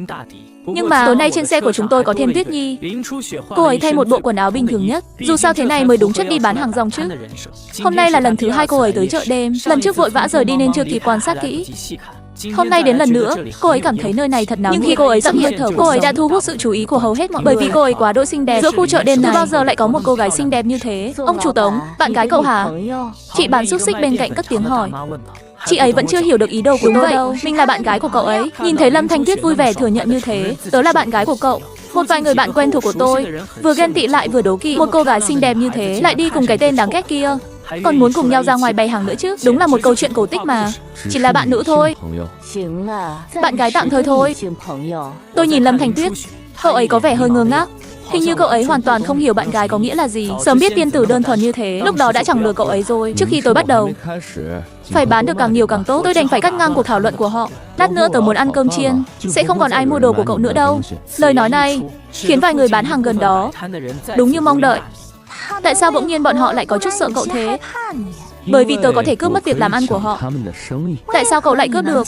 Những chuyện liên quan đến mối quan hệ vị tiên tử cao cao tại thượng vốn chẳng bao giờ hay biết. Bởi vì tớ là ma vương. Tiểu Vũ, cuối cùng anh cũng đến rồi. Bình tĩnh nào, tớ nghĩ mình hiểu Lâm Thanh Tuyết đang nghĩ gì trong lòng. Thì thầm nhắc nhở một câu, quay đầu lại hỏi cô gái kia muốn ăn gì. Cơm chiên trứng với thịt than. Cô gái 10 tệ đã gọi món xong rồi, lúc này mới chú ý đến Lâm Thanh Tuyết ở phía sau tớ. Tiểu Vũ, đây là bạn gái của anh hả? Đẹp quá đi mất. Suốt thời gian qua, đây là lần đầu tiên cô em gái này thấy tớ mang theo bạn gái đi cùng. Cảm thán về cô gái này, thật ra cô ấy là khách quen suốt thời gian qua, đã luôn ủng hộ tớ từ lâu rồi. Em là bạn gái của anh ấy. Lâm Thanh Tuyết chủ động mở lời khẳng định thân phận, nhưng giọng nói lại vô cùng lạnh lùng, vẻ mặt lộ rõ vẻ không hài lòng. Khi thấy cô gái này và tớ quá thân thiết, chị gái ấy cảm nhận được sự lạnh lùng của Lâm Thanh Tuyết, chỉ đành cười gượng gạo.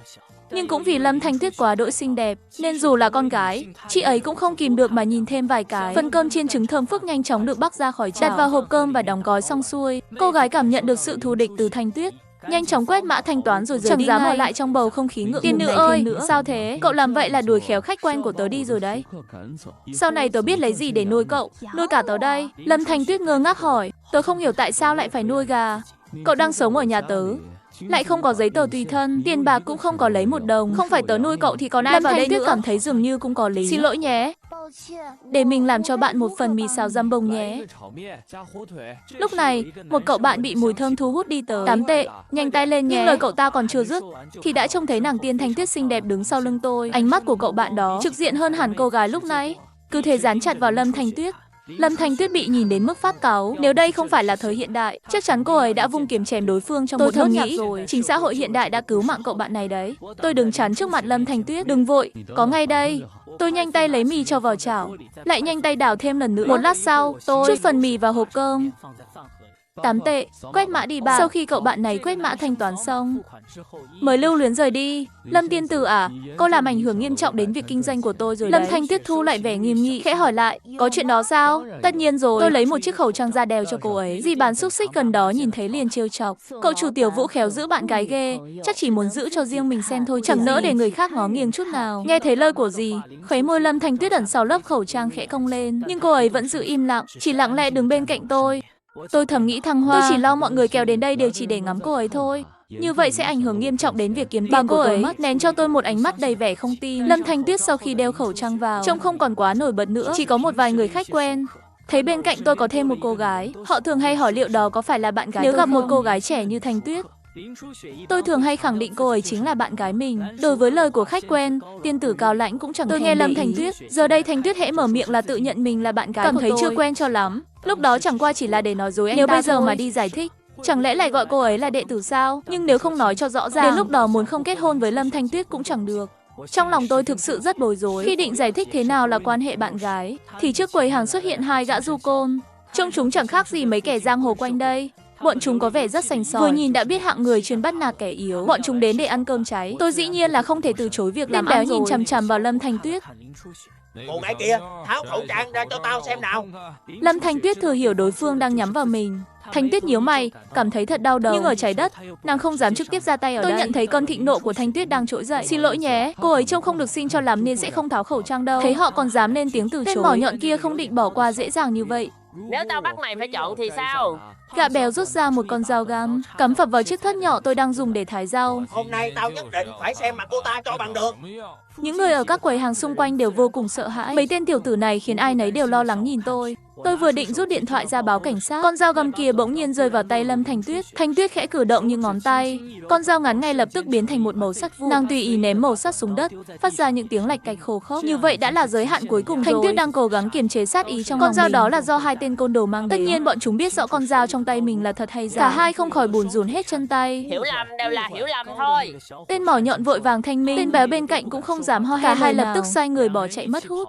Đến cả sạp đồ ăn cũng chẳng thèm ngó ngàng. Cảm nhận được ánh mắt kinh ngạc của những người xung quanh, ánh mắt ấy đầy vẻ sững sờ. Cậu tiến lên nhặt mẩu sắt vụn vừa ném đi lên xe, rồi mỉm cười nói, cầm con dao giả ra dọa người. Bọn chúng cũng gan thật đấy. Bọn chúng cũng thật là biết đùa. Không sao đâu mà. Còn ai muốn ăn cơm rang nữa không? Cậu ném mẩu sắt vào thùng xe 3 bánh. Dù cậu nói thế, nhưng ánh mắt của mọi người nhìn cậu vẫn rất kỳ lạ. Có người tin, cũng có người không tin. Nhưng để một cô gái xinh đẹp như thế này dùng tay không bẻ gãy một thanh đào thật thì chắc cũng chẳng ai dám tin đâu. Lâm Thanh Tuyết phát hiện ra điều ánh mắt của họ nhìn mình có chút kỳ quái. Cô đã hiểu ra vấn đề, nhưng Tiểu Vũ cũng không hề hối hận. Vừa rồi cậu đã cực kỳ kiềm chế rồi. Chào cậu, cho một phần cơm chiên trứng 10 tệ nhé. Đợi tôi một chút, tôi sẽ nổi lửa xào ngay đây. Người đàn ông kia nhìn bát cơm chiên được đưa tới bằng cả hai tay, rồi lại nhìn sang cô chủ Lâm Thanh Tuyết.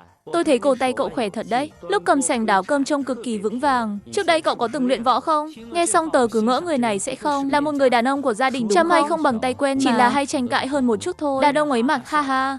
Tớ thấy cả ông chủ và bạn gái của cậu đều là những người rất có năng lực. Tiểu Vũ này, con dao vừa rồi người khác không nhìn ra được thật giả đâu. Nhưng tôi có thể nhận ra đó là hàng thật. Người này của nhiên cũng có chút bản lĩnh đấy. Tớ lắc đầu phủ nhận.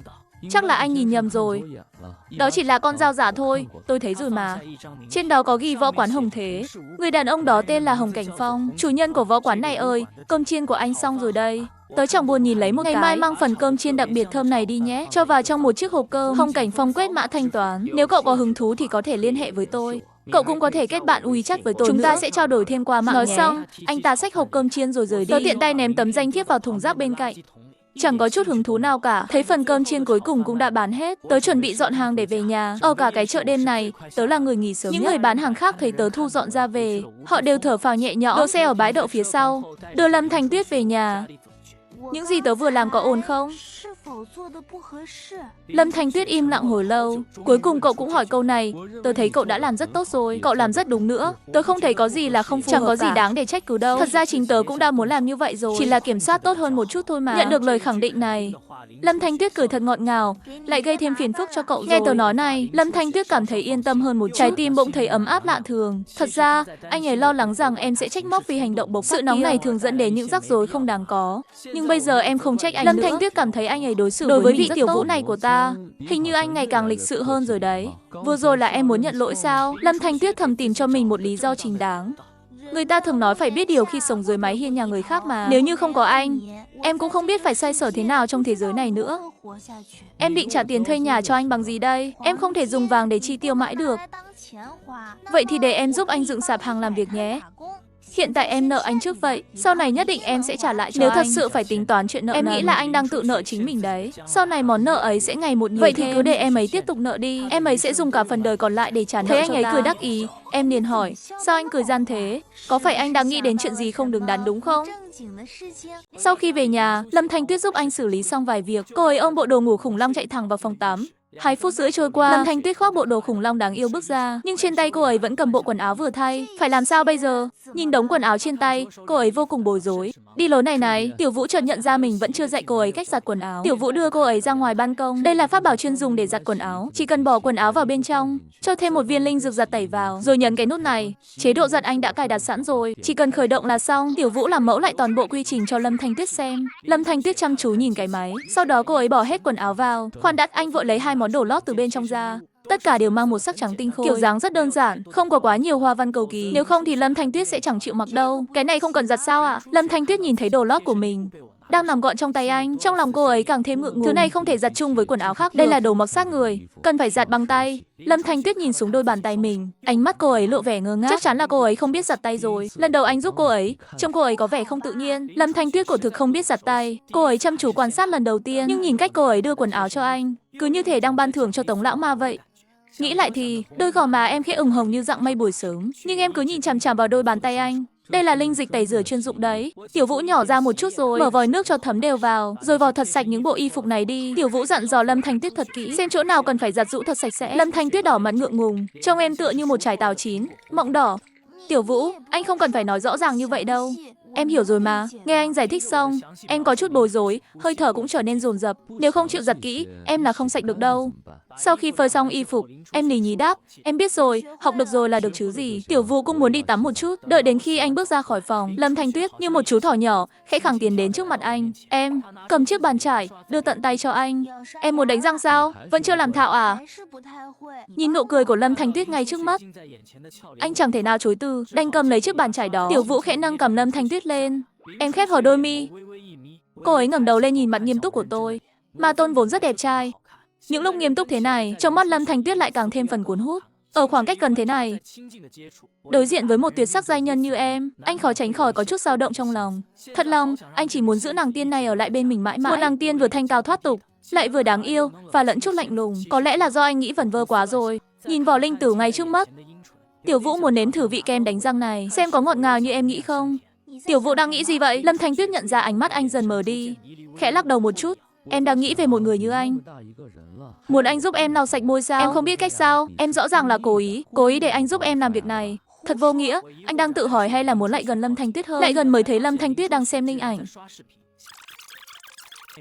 Khuấy miệng em còn vương chút bọt kem đánh răng, nhưng anh không hề lau đi, mà lại dùng ngón tay quệt lấy. Chút bọt ấy bất ngờ chạm nhẹ lên môi anh. Linh cao nhanh chóng phủ đầy đôi môi. Tiểu Vũ đang nở nụ cười đắc ý. Theo bản năng, anh khẽ liếm nhẹ. Quả nhiên là hương vị ngọt ngào. Tiểu Vũ giả vờ như không còn cách nào khác. Đừng có bôi thứ này lên người anh chứ. Đây không phải là nước miếng đâu nha. Lâm Thanh Tuyết không chịu thừa nhận, bảo đó là kem đánh răng. Em lại cầm khăn lụa giúp anh lau mặt. Tiểu Vũ tự lau mặt mà cũng đơn giản vậy sao? Miệng anh thì nói lời từ chối, nhưng thực tế trong lòng lại khác. Hay là giúp Lâm Thanh Tuyết lau mặt thật nhẹ nhàng. Lâm Thanh Tuyết cầm lấy chiếc khăn của mình, khẽ lau sạch vết bọt trên môi anh. Được rồi, em đi xem điện thoại đây. Cô ấy quay người bước ra khỏi phòng tắm, chỉ để lại cho anh một làn hương thoang thoảng. Tiểu Vũ nặn kem để bắt đầu đánh răng, cảm thấy loại kem này dùng thật không quen chút nào. chẳng còn vị ngọt thanh mát lạnh như trước nữa. Ngày mai nhất định phải đổi loại mới. Bước ra ngoài, chỉ thấy Lâm Thanh Tuyết đang nằm trên ghế sofa, rất chăm chú lướt xem video để học thêm những kiến thức mới. Nhưng từ góc này, anh lại thấy một cảnh tượng khác. Một màu trắng tinh khôi, đôi chân ngọc thon dài khẽ đưa ra trước mắt anh. Bàn chân của tiên tử thật nhỏ nhắn, trông thật đáng yêu. Tiểu Vũ tự hỏi có nên rời mắt đi chỗ khác không, hay là nhắc Lâm Thanh Tuyết kéo em ấy chạm phải anh. Vừa nghĩ tới đó, Tiểu Vũ chợt thấy Lâm Thanh Tuyết đang nhìn mình chằm chằm. Hóa ra em ấy vừa vô tình xem được vài đoạn. Video giới thiệu rất kỳ quái. Video nói kẻ như anh chính là Phường Cùng Chân. Đó là hành xáo của một kẻ biến thái. Tiểu Vũ vội vàng thanh minh, Tiểu Vũ không phải, Tiểu Vũ không có làm chuyện đó. Tiên tử này học hỏi nhanh thật đấy. Ngay cả từ này mà em ấy cũng học được sao? Đã vậy, anh phải cho Lâm Thanh Tuyết thấy rõ. Tiểu Vũ đưa tay nắm chặt lấy bàn chân ngọc của em ấy. Lâm Thanh Tuyết khẽ thốt lên, định nhảy dựng lên bỏ chạy, nhưng anh đã nhanh tay giữ chặt lại. Mặt Lâm Thanh Tuyết đỏ bừng lên, thầm nghĩ Tống lão ma này thật quá đáng ghét. Vừa rồi em ấy chỉ cố ý thử lòng anh một chút, xem anh có đúng là kẻ biến thái như trên mạng nói không. Không ngờ lại như vậy, thật là hư quá đi. Tiểu Vũ đã dây dưa với em ấy một hồi, thấy trời cũng chẳng còn sớm sủa gì nữa, ra ban công giặt đồ để sáng mai thức dậy rồi phơi sau, đi ngủ thôi nào. Nhưng đến hơn 3 giờ sáng, ta bỗng cảm nhận được một luồng khí tức lạ bên ngoài, đó chính là tiên khí lạnh lẽo của nàng. Cái lạnh thấu xương đó bao trùm lấy toàn bộ phòng ngủ, đồng thời còn lẫn chút dao động của tâm ma. Lại tới nữa sao? Tâm ma kia vẫn chưa hoàn toàn tan biến. Chẳng phải Lâm Thanh Tuyết nói sẽ chế ngự tốt tâm ma sao? Tại sao khi đêm xuống, ma tính lại mất kiểm soát thế này? Gương mặt thành lãnh của Lâm Thanh Tuyết như băng tuyết bắt đầu tan chảy, cảm giác lạnh lẽo đó dần dần tan biến. Cuối cùng lại hiện lên một nụ cười đầy mê hoặc. Ta trợn tròn mắt kinh ngạc. Đây chính là sự quyến rũ mê hồn, không còn vẻ băng thanh ngọc khiết, cũng chẳng còn nét khả ái thường mà là vẻ là lướt, quyến rũ Lâm Thanh Tuyết chưa từng có. Tâm ma hôm nay dường như không muốn sát sinh, thay vào đó lại dùng dáng vẻ lơ là này để đối diện với ta. Khoảng cách giữa hai ta ngày một gần hơn, hương thơm ngọt ngào tỏa ra từ người Lâm Thanh Tuyết, khiến ta không tự chủ được mà nuốt nước bọt. Điên thật rồi, nàng định làm gì vậy? Ta vốn chẳng phải là đối thủ của nàng, tôi có thể làm điều đó. Nàng nhẹ nhàng nâng cầm tôi lên, khuôn mặt nàng càng ngày càng tiến lại gần, gương mặt kề sát, ngay khoảnh khắc hơi thở hai ta hòa quyện vào nhau.